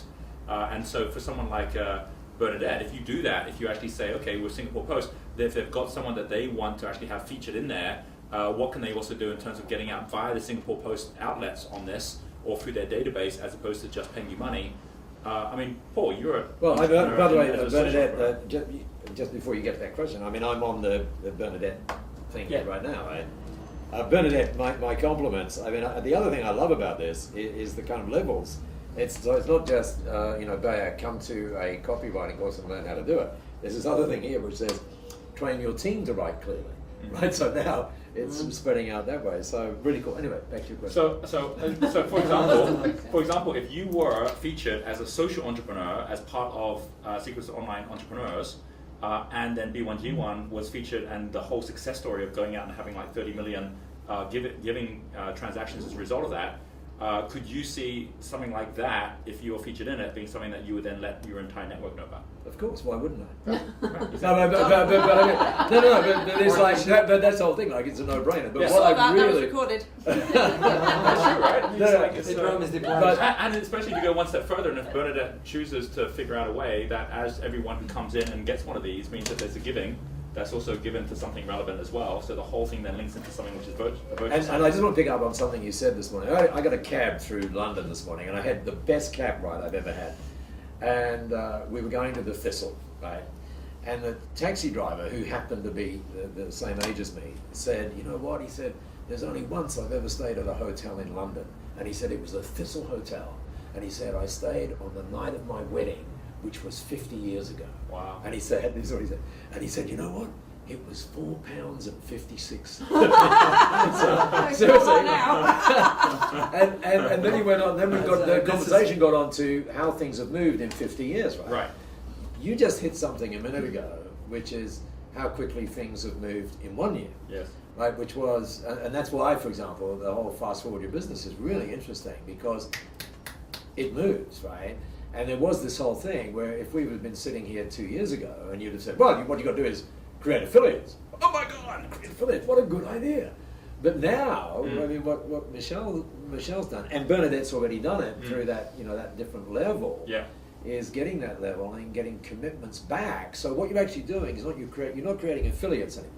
What you're doing is you're creating partners who share in your success, and they're committed to sharing the success because it's their success as well. So now you start to build an entirely different level. Yeah, yeah.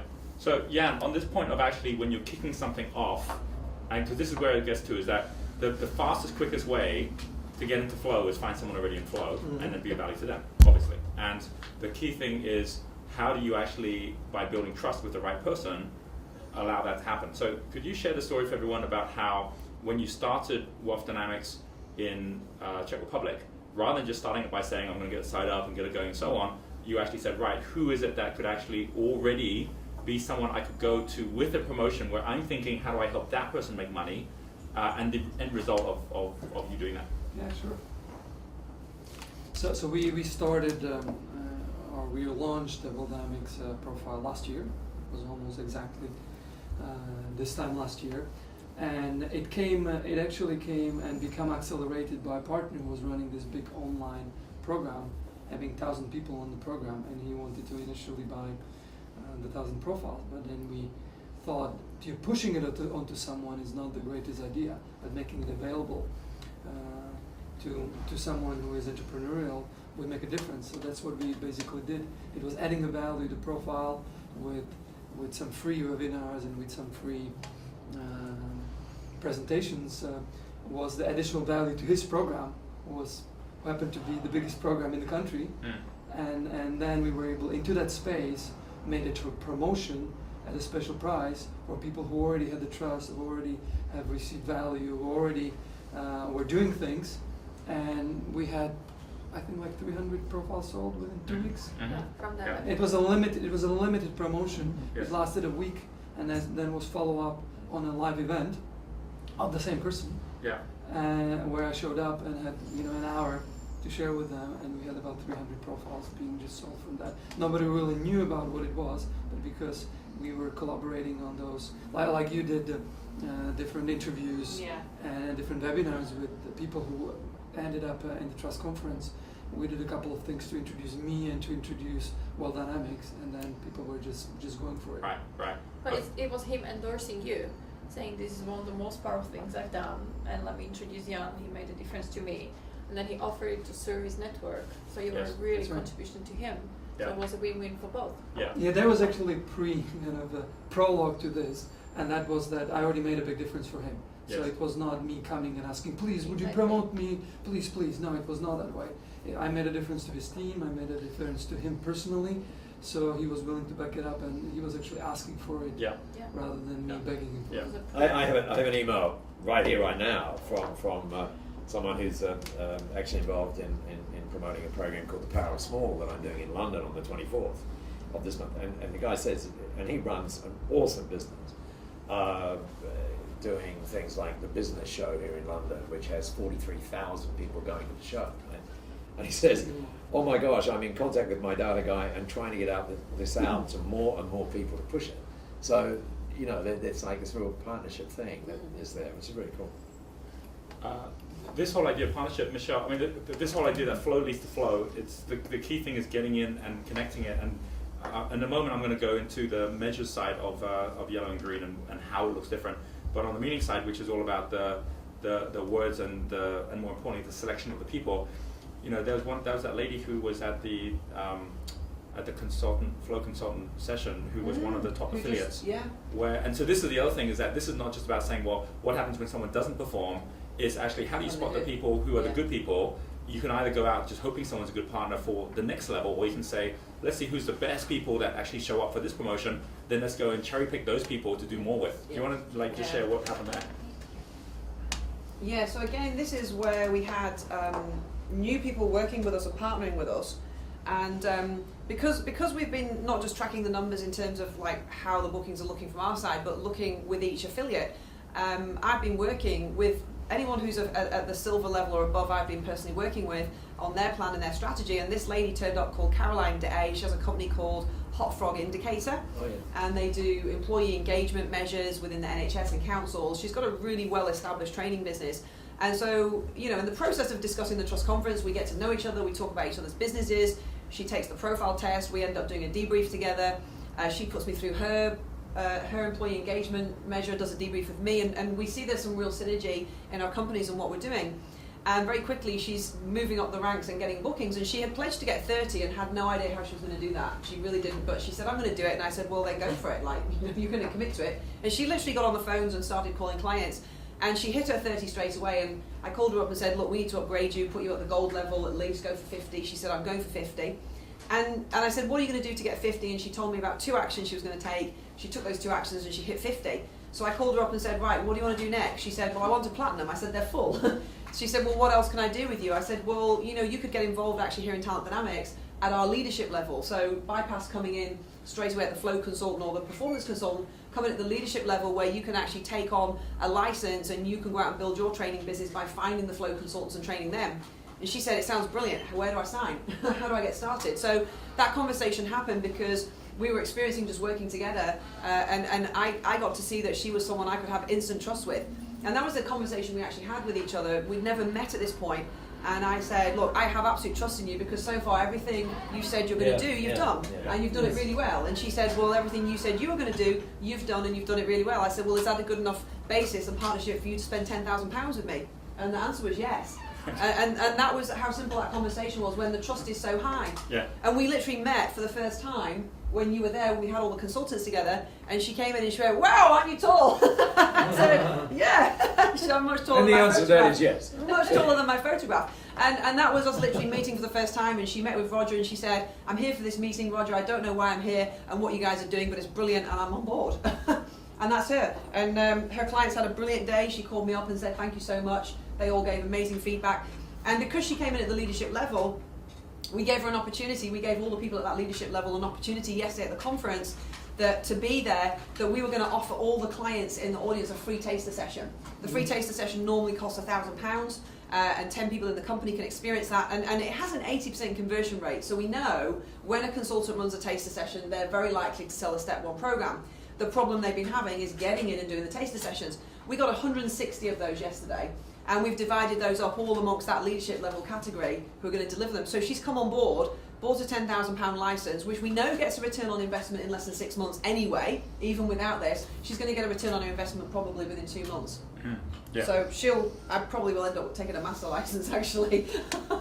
And on that point about multipliers, because that's what we're really going into now at Green Level, is what is the model you're looking to multiply? Because once you get that model, and that was one interesting thing, is that leading up to the Trust Conference, there was a target of what the conference needed to be created. So then the answer is, based on that revenue, what are the multipliers? You know, are we looking to sell flow consultants? Are we looking to sell master licenses? And at the beginning with it was the flow consultants. Like, Yeah. let's just sell lots of those. But they were like 1,500. So you got to sell 10 to get to 15,000.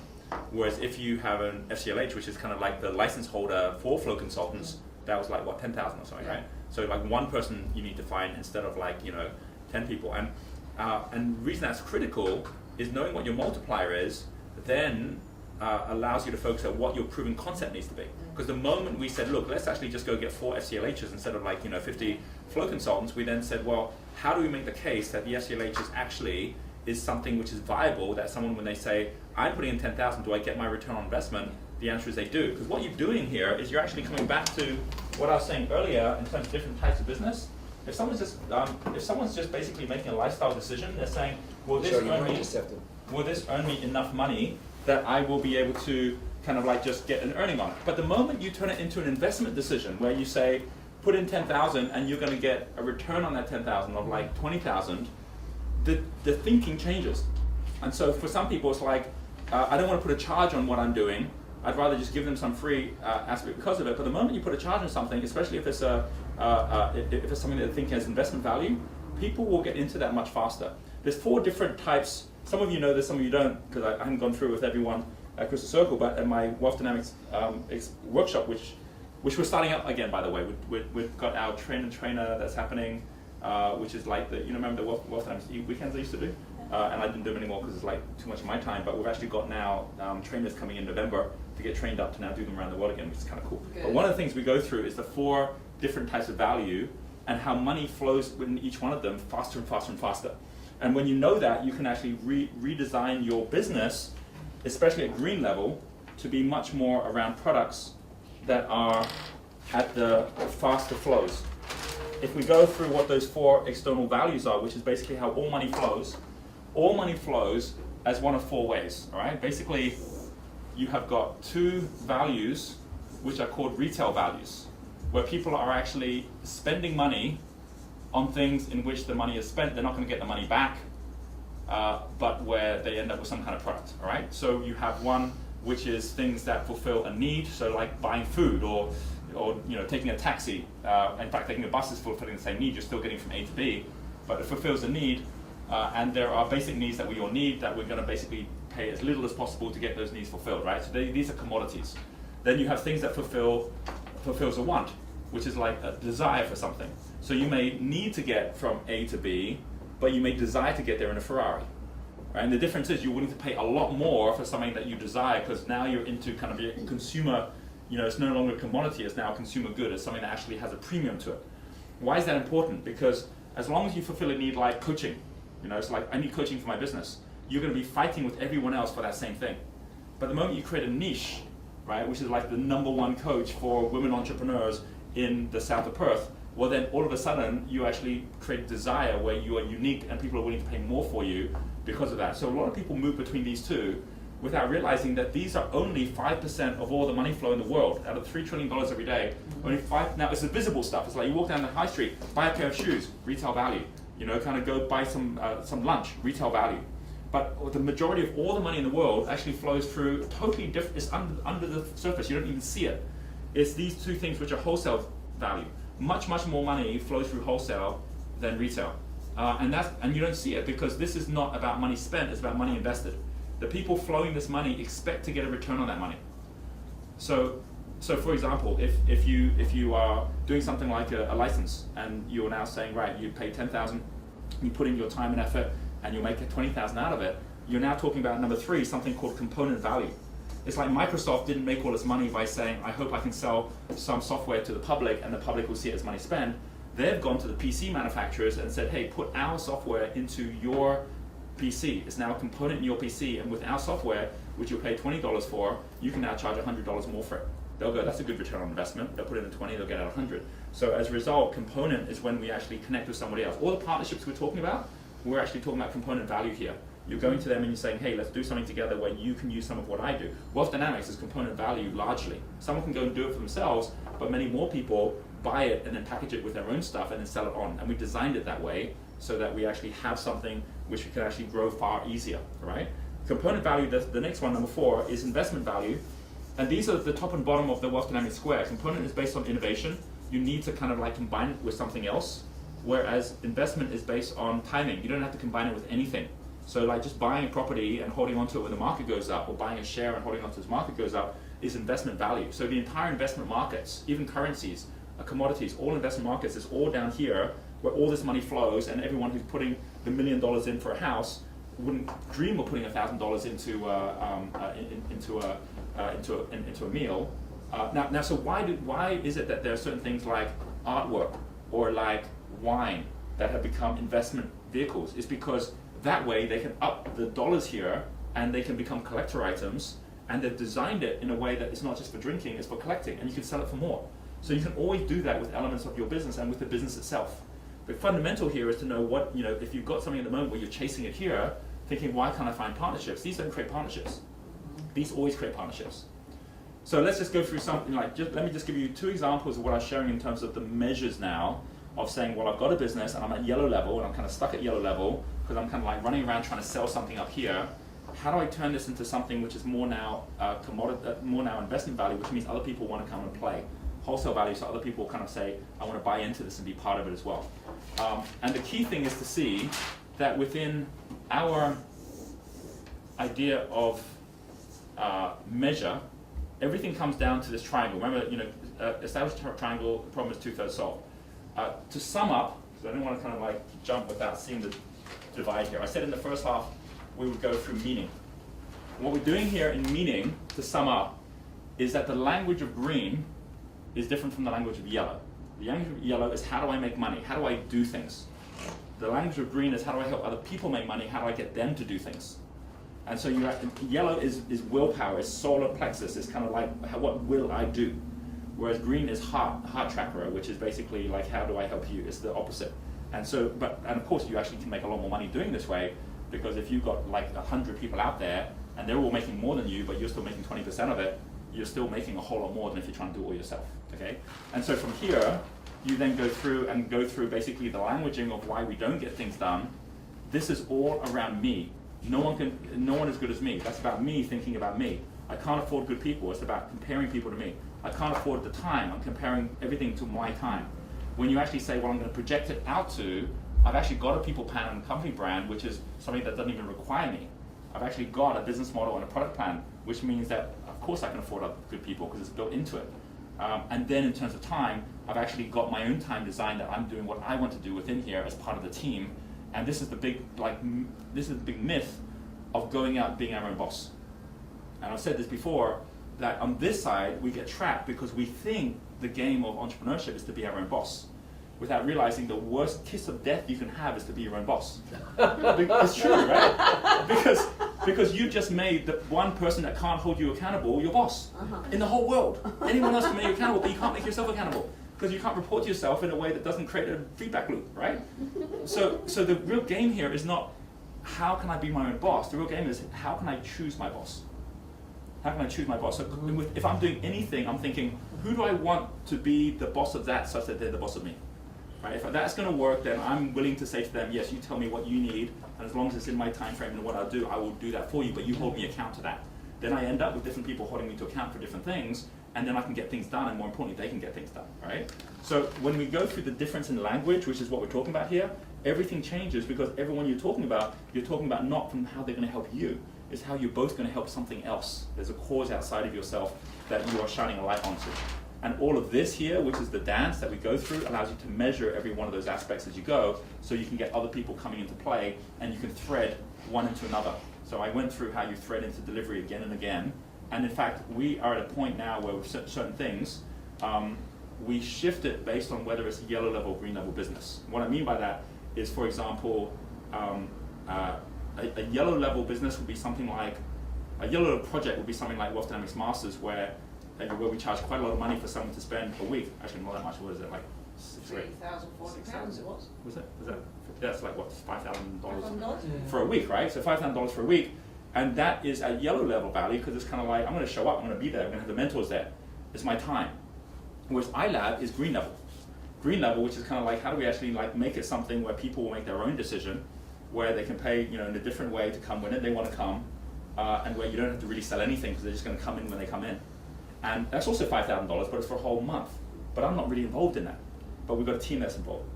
And it's really interesting because when we go back to Australia in March, when this whole thing took off, we said, let's use iLab, let's use our promotion for the Fast Forward to prove the iLab model, that people actually want to come for it. So I said to people, do you want to come for iLab? And all these people booked up. So that all worked fine, and now we actually had iLab started. We then went to Japan. And in Japan, we said, hey, let's tell people about the Masters, right? Because we want people to come to the Masters. So in Japan, we said to people, hey guys, we've got this Masters, and it's $5,000, you come for the week. And it just so happened, because we weren't really thinking at that point, oh, or you can come to iLab, which is $5,000 for a month. Which do you think they chose, right? Because we kind of like then put a green next to a yellow, right? And they're like, oh, well, we come for iLab. And I'm like, okay, great. It's like, so we've got a whole bunch more people for iLab, and iLab doesn't need me to sell it because it sells itself. So now here, when I didn't sell any of the World Dynamics Masters because of that. It's like, well, that's interesting. So what we did here in the UK is we said, well, we're not even going to promote iLab, or we promoted it, but we're not going to sell it and tell people to come on it. We can always ask them afterwards to come, but at the event, we'll say, hey, come along for Masters. Or Academy, which was another one which was at a different price point. And so we got lots of sales on those. And then over time, people said, what about this iLab? How do we get involved in that? And it's like, well, you can go check it out and so on. And so again, what you offer and when is really super important, right? Yeah. And so by understanding that, you then basically have a language that you know the language is different, and even the structure of the business is different, because you're willing to let it take longer to create the cash flow because you've got the profitability built into it. So where do you start when you get to the measure side? Measure is knowing that the triangle is all around promises, right? That all trust is built around promises. And if you go back basically 500 years to the people that understood promise the best, it were the people that were coming through from like the East that had used all the kind of like knowledge from Alexandria. There was a group that were called the Medicis, and they actually collected all the information from Alexandrian libraries. They started collecting it all, and they were coming through the routes, and they brought it to Florence. And in Florence, they created this library where they were putting all this stuff together. And they basically started what we now know as the Renaissance. And within that, it was this whole idea that all of this flow that's coming through, we can actually use to create more flow, but we need to have a way to account for all of this. And the whole double accounting system we all use today was built by the Medici. So they created it back 500 years ago.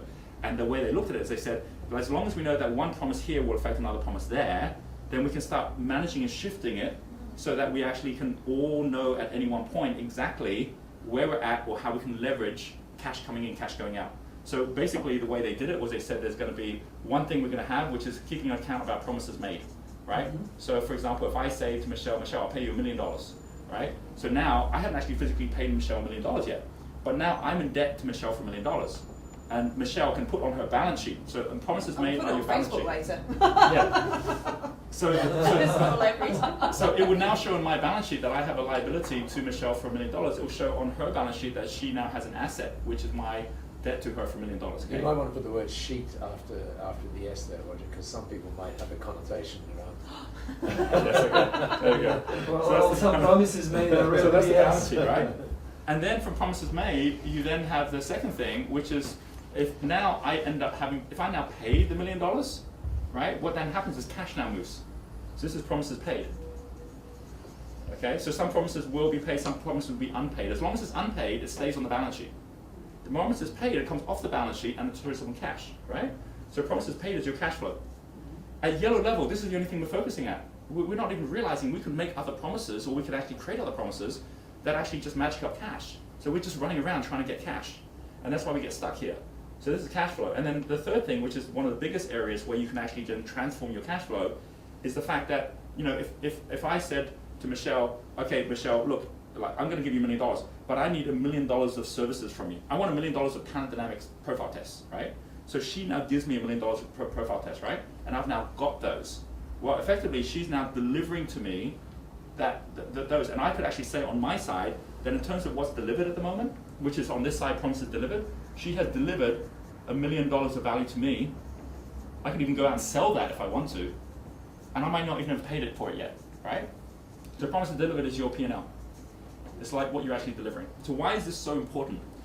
It's important that if you ever want to start up a business where you need cash, and you're really thinking about this in a sensible way, if Michelle is looking to maximize her cash flow, and I'm trying to maximize my cash flow, I'll go to Michelle, hey Michelle, let's work together, and in the meantime, we've got this project going, you fund it for 20 grand, and then I'll run the project.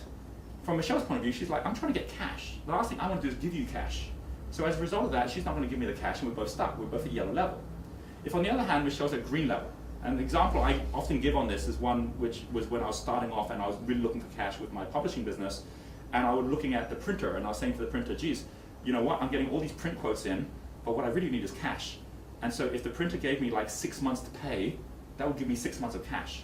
Like, it cost me 30 grand every single month.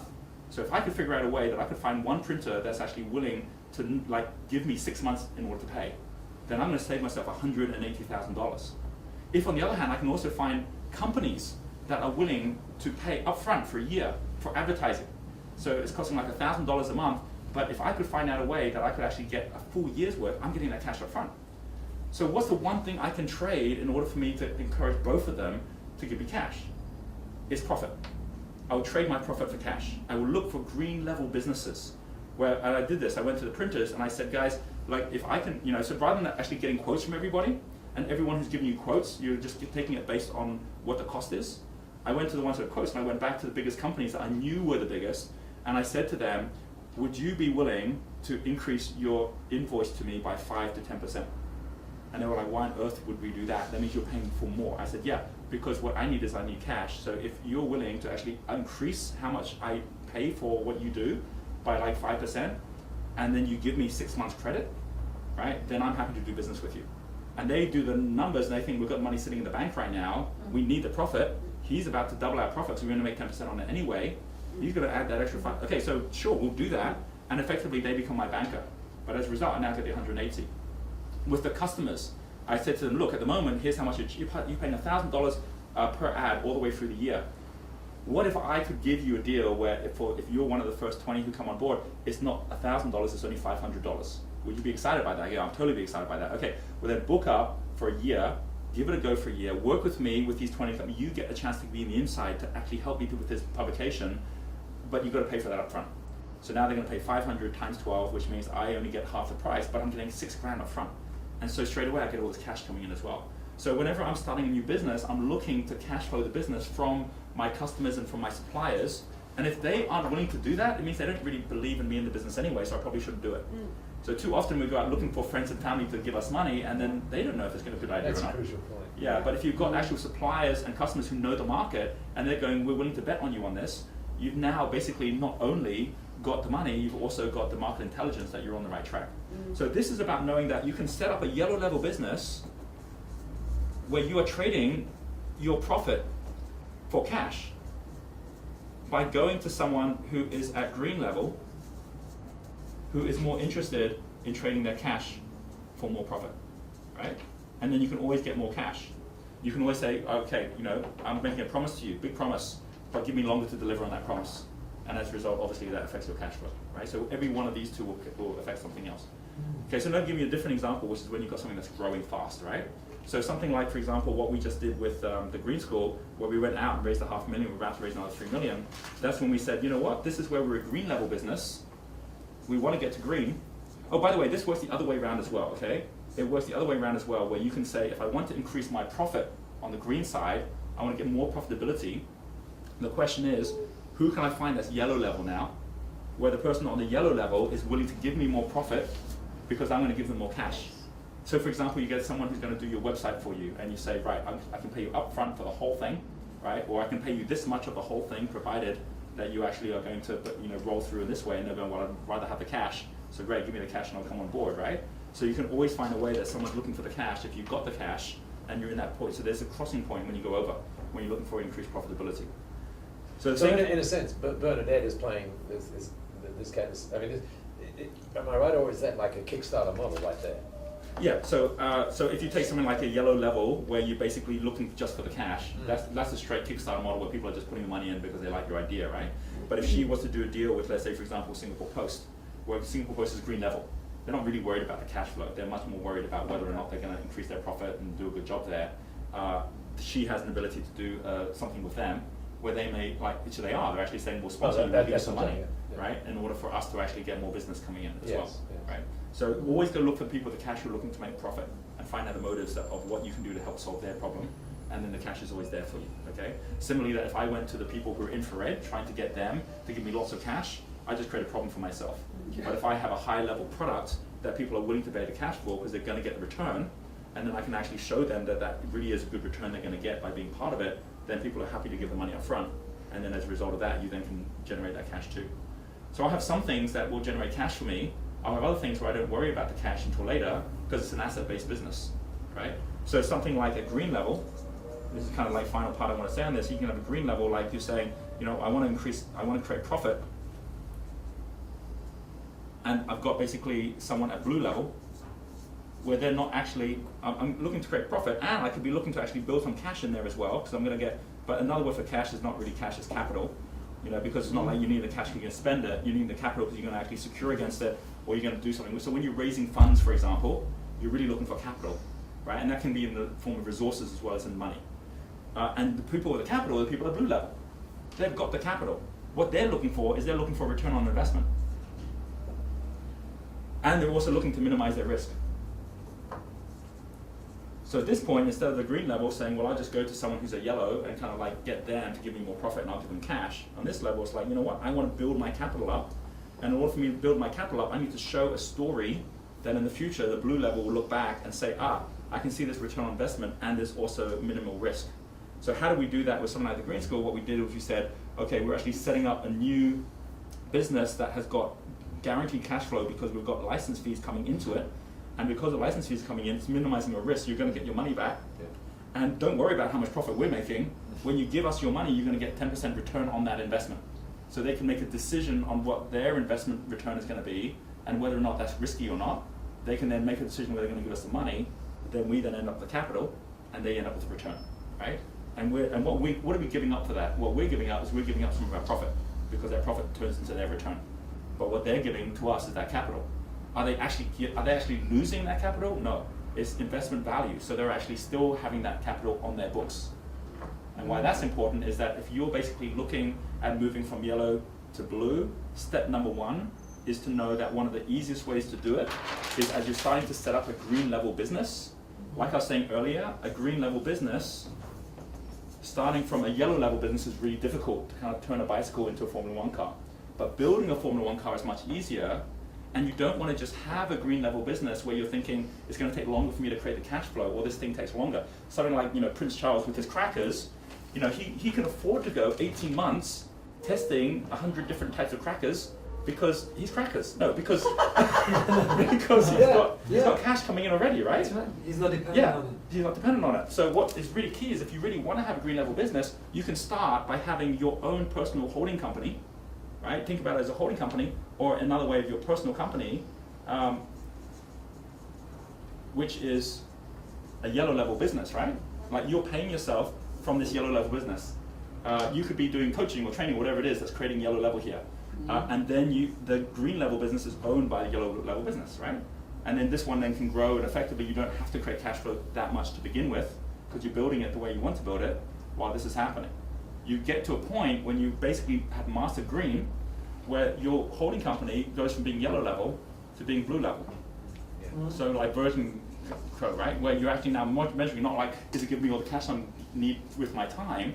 It's now saying, is it giving me all the cash that I need through my investments?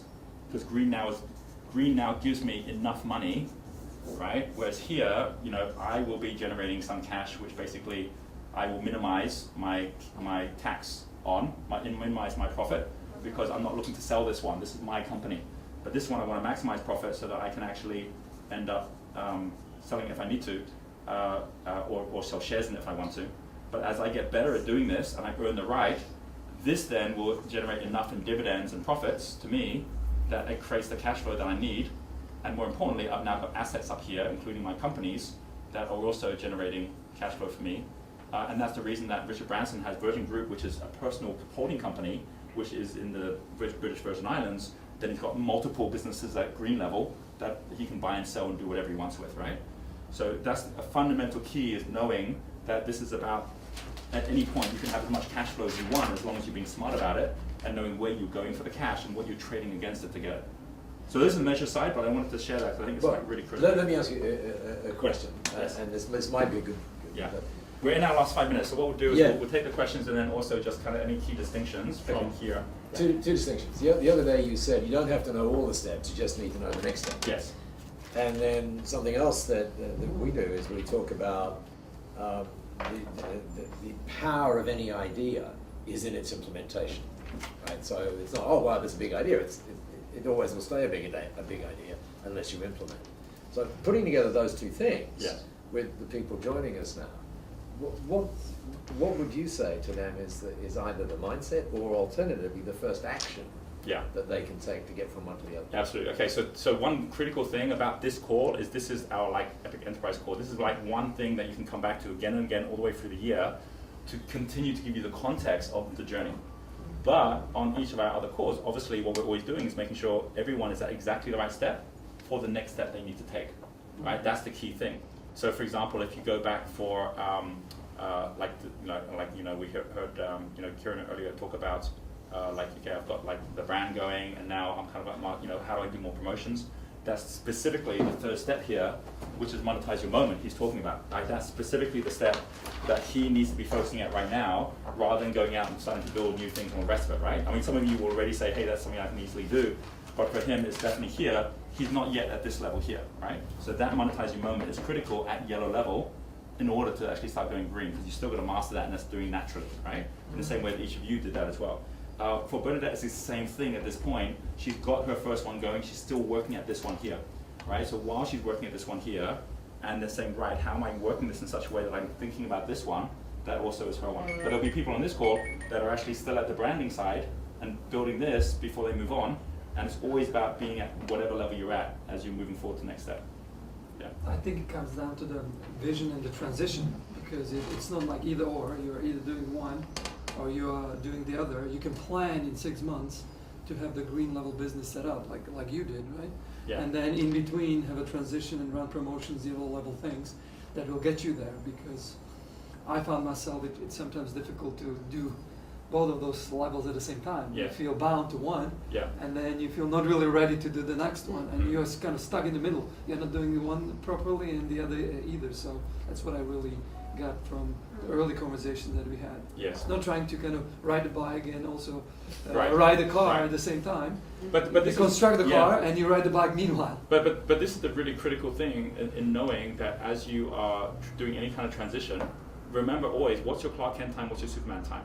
What's the one that what's your bread and butter, and knowing that you've scheduled out ahead of time each week and each month, so you're putting the right amount of time in each, and you're not kind of like starting the day thinking I don't even know what I'm doing today. You've actually planned out ahead of time. Today's my yellow day, or today's my green day, and you're actually focusing at that one specific area, and you put that hat on when you're doing that role. And just as a quick thought on that, Roger, I wrote a little goal thing which said, I'm going to devote 8 minutes a day to writing the new book, right?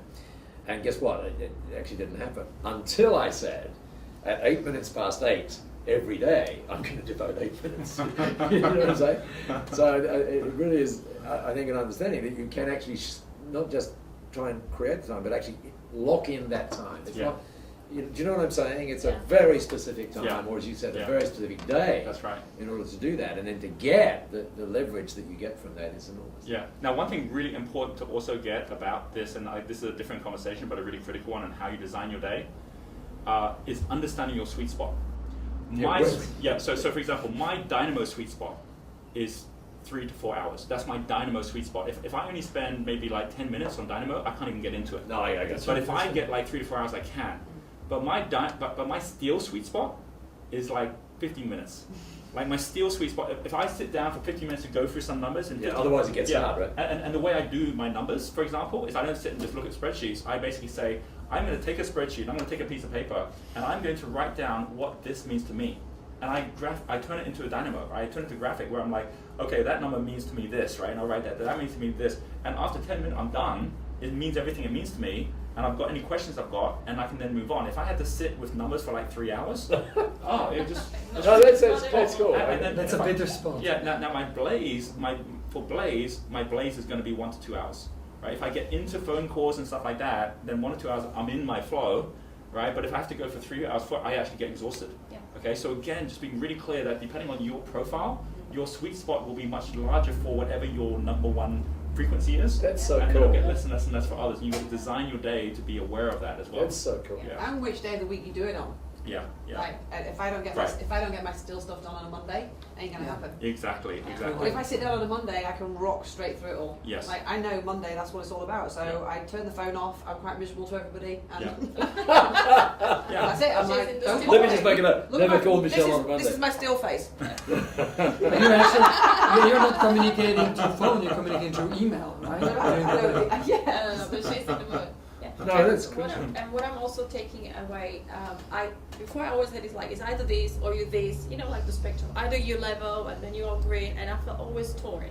But just having it's like a map, isn't it? It's like when you play chess, like, oh, I can go here and I go there, and there's like a full flexibility Yeah. that you're thinking as, oh, I'm scheduling this, and then you're excited, like, oh, yeah, this time of year I'm there, and then I'm doing this, and you can move like this. Well, it's almost to like- the front. It's like, no, I actually have like a dance. Yeah. It's a dance. I can go to the ahead like this, or I can go to the sides of different businesses and have complete clarity. Yeah. Like, yes, this is my yellow business, and it's great, and it's paying for this, and I'm at the same time designing this, and it's totally fine. Yeah. And also seeing you when you say I'm yellow here, I'm green here, I'm like, oh my god, it's actually you can be a different level Yeah. intentionally with different businesses, and it's great. Well, I think the most important just thing, not one. yeah, the most important thing about this is to really get what unconscious mastery is. Okay, I mean, this is one of the most important things.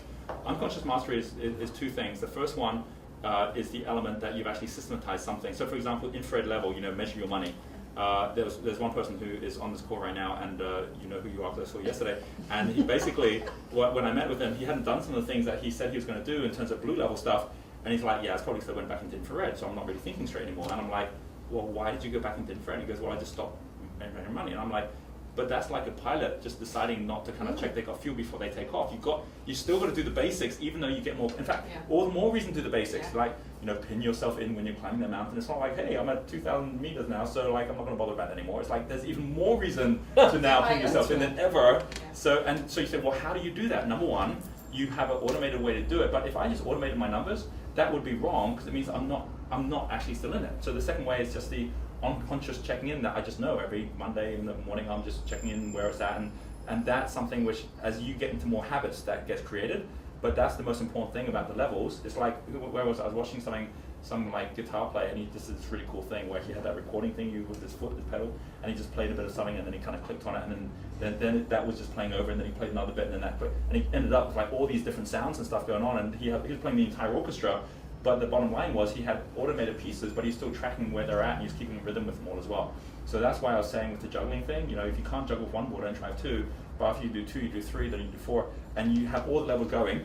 And that's the only way to go further up. And the moment you just stop, the whole thing comes falling down again, right? So it's really important to know that that momentum and that rhythm, it feels great when you're in it, but it isn't like, this is why passive income for me is a myth. The idea that it's all going to happen automatically, I can just sit back. Because anyone who does that knows that after 1 or 2 years, whatever that money was that was coming your way, even if it's property, the markets change. And if you don't have teams that are actually in flow and you're in flow with it, and you're just enjoying that music, and then it's all going to obviously come apart. So you better make sure you're actually playing music you enjoy. Right?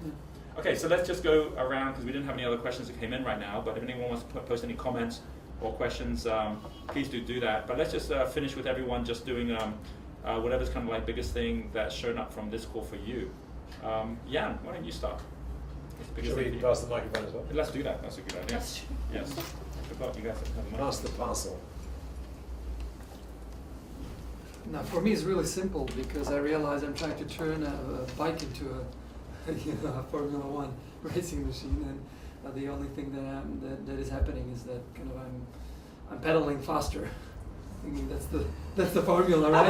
If I'm pedaling faster, and if I'm eating better, and if I'm well hydrated, it means the bike will eventually turn into a formula. So it will require kind of redesigning the business so that it's not as much based on me and my time, which is good because I can still, as a star profile, I can still keep my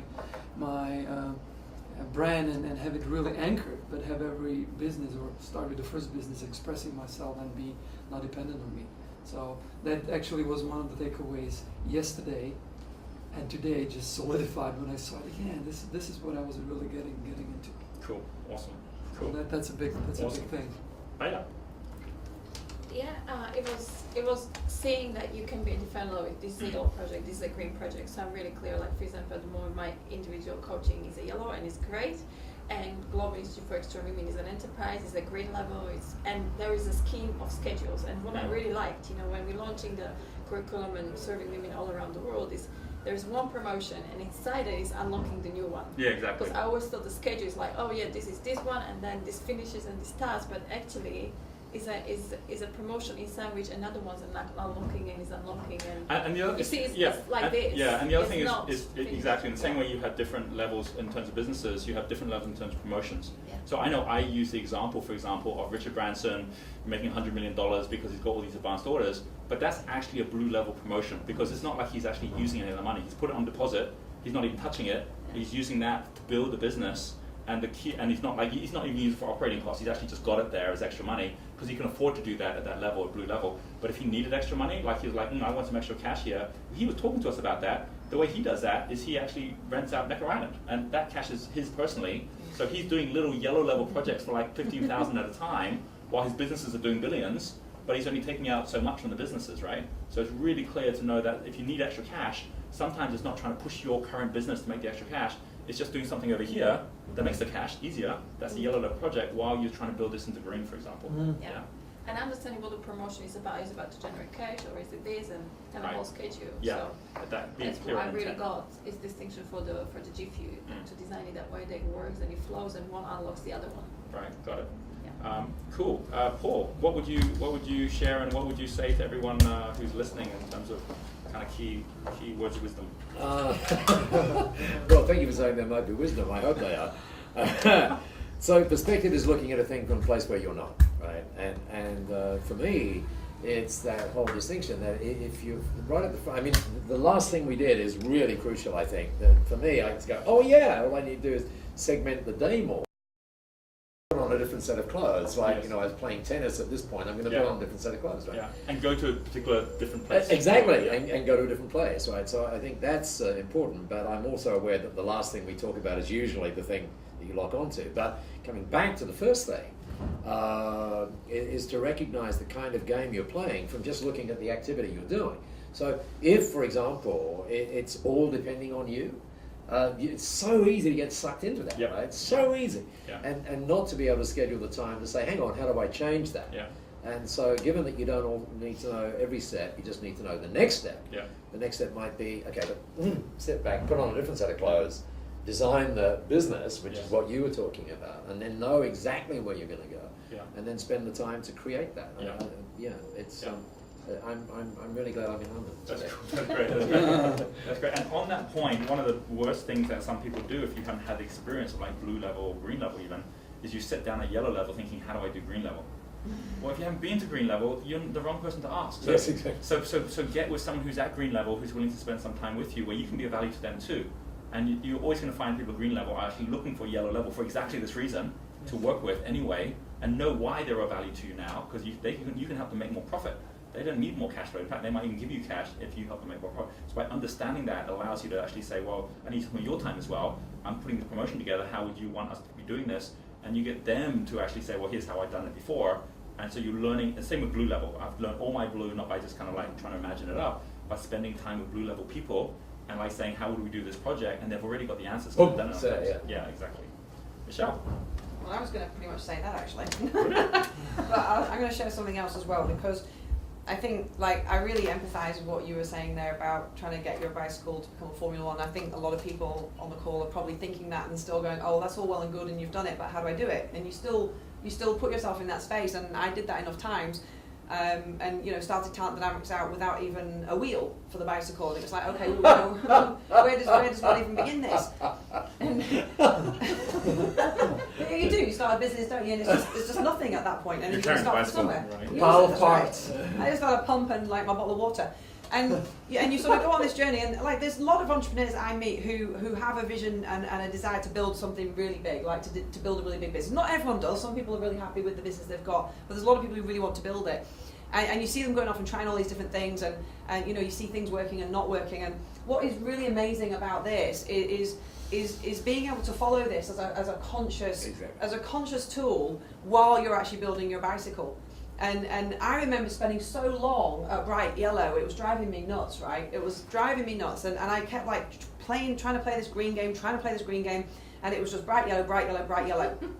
But it's not about how long you spend doing it that, or like how frustrating that is. It's about keeping doing it and knowing this allocation of your time. I would say refine your rhythm for me personally was the single biggest factor that made a difference in the business. Establishing the enterprise, well, we pretty much did that from day one actually. That came quite naturally, but the rhythm was so important. And the big switch that happened for me was when I stopped running my company and started working for Talent Dynamics. When I realised that I was actually working for Talent Dynamics and I had a role within it, and I had a job to play as opposed to it's my company and I'm running it, that was the biggest switch, because you start playing it in a very different way and you start becoming accountable to the business instead of just this person that's rocking up. And it is a switch, isn't it? It's a big switch. It's a big switch. And that happens through refine your rhythm, because refine your rhythm means you have to show up. You have to show up to other people in your team, you have to show up at a particular time. You can't go, oh, I'm off to do this today because I can, which you can do at yellow level, and I was always great at doing that. Let's just go for lunch, let's do this. So when you do, right? It's like, that's my business, I can do what I want with it. But the day you say, well, Monday at 9 o'clock, I'm having my team meeting and we're going through the numbers, well, all of a sudden you've got to get the numbers ready for the team meeting on Monday because they're waiting for you. And, you know, Thursday's the day I'm going to show up for the partners and share with them what the learnings are and the trainings. Now you've got to do something for them. So that was a big switch. And then what happened was this struggle to, like, get to green level just happened one day and I didn't even notice it. It was just there. And what became interesting was, as we took on, like, we've now got 10 FCLHs around the world, and they're all businesses that are going from yellow to green. They're all going through that same transition. So as I'm now assisting them and showing them how to do this as well, it immediately put me in a different place I had to be at just to actually do this for them. So I would say keep, like, focusing on taking your bicycle and making it into a Formula 1 car, but know that at some point it's actually going to happen. As long as you stay on this crystal circle call and you stay within this and continue getting this mentoring, it's going to happen, because that's exactly how it's happened for me. It's just been working with Roger, and my whole team go through this process every month on the Alchemy call, where each and every one of them gets mentored how to do it. So when I go back into the office, I'm not trying to teach them this whole thing and confuse the hell out of them. They just know straight away what they're supposed to be doing, and that's the big shift. So refine your rhythm would be what I want to share. And what's really key about that is the fact that, like, yellow level is a false freedom, you know, which comes back to the fact that you had someone come up to you who was yellow level, said I can do what I want when I want it. Then the actual event happens and they're running around like crazy. Whereas by you going to green level, when you actually choose to actually have that time, the whole team's there to take care of that and make it happen. So you actually do get proper freedom to do what you really want to do, right? That's an illusion at yellow. And we have to go through yellow to actually earn the right to get to green, but then it allows us to then move up to that next level too. So absolutely, thanks everyone for coming in and being part of this. Thank you. Yeah, we have our Masters that is coming up. Michelle, you're coming out for the Masters, which is pretty awesome. And that's going to be in November, and that's when we spend an entire week on this idea of green, right? So if there's any Crystal Circle members, I know some Crystal Circle members are already coming for that. If there's anyone who are interested in coming out to Bali and be part of that, then just contact Sharon. Book on it, do it. It's the best program. Yeah, it's pretty cool. Yeah, and that basically is all about this kind of designing. And like I said at the very beginning, it may be that the very best strategy is to take your yellow business and turn it to green. It may be that in fact it makes a whole lot more sense, because it is easier to, while you're building the yellow to be your lifestyle business, you build a separate green. And that green starts from day one as a green level business. Exactly. Yeah. Awesome. Okay, thanks very much everyone, and thanks everyone for listening, and we'll catch up to you in the coming month. All right, cheers. Bye. Bye.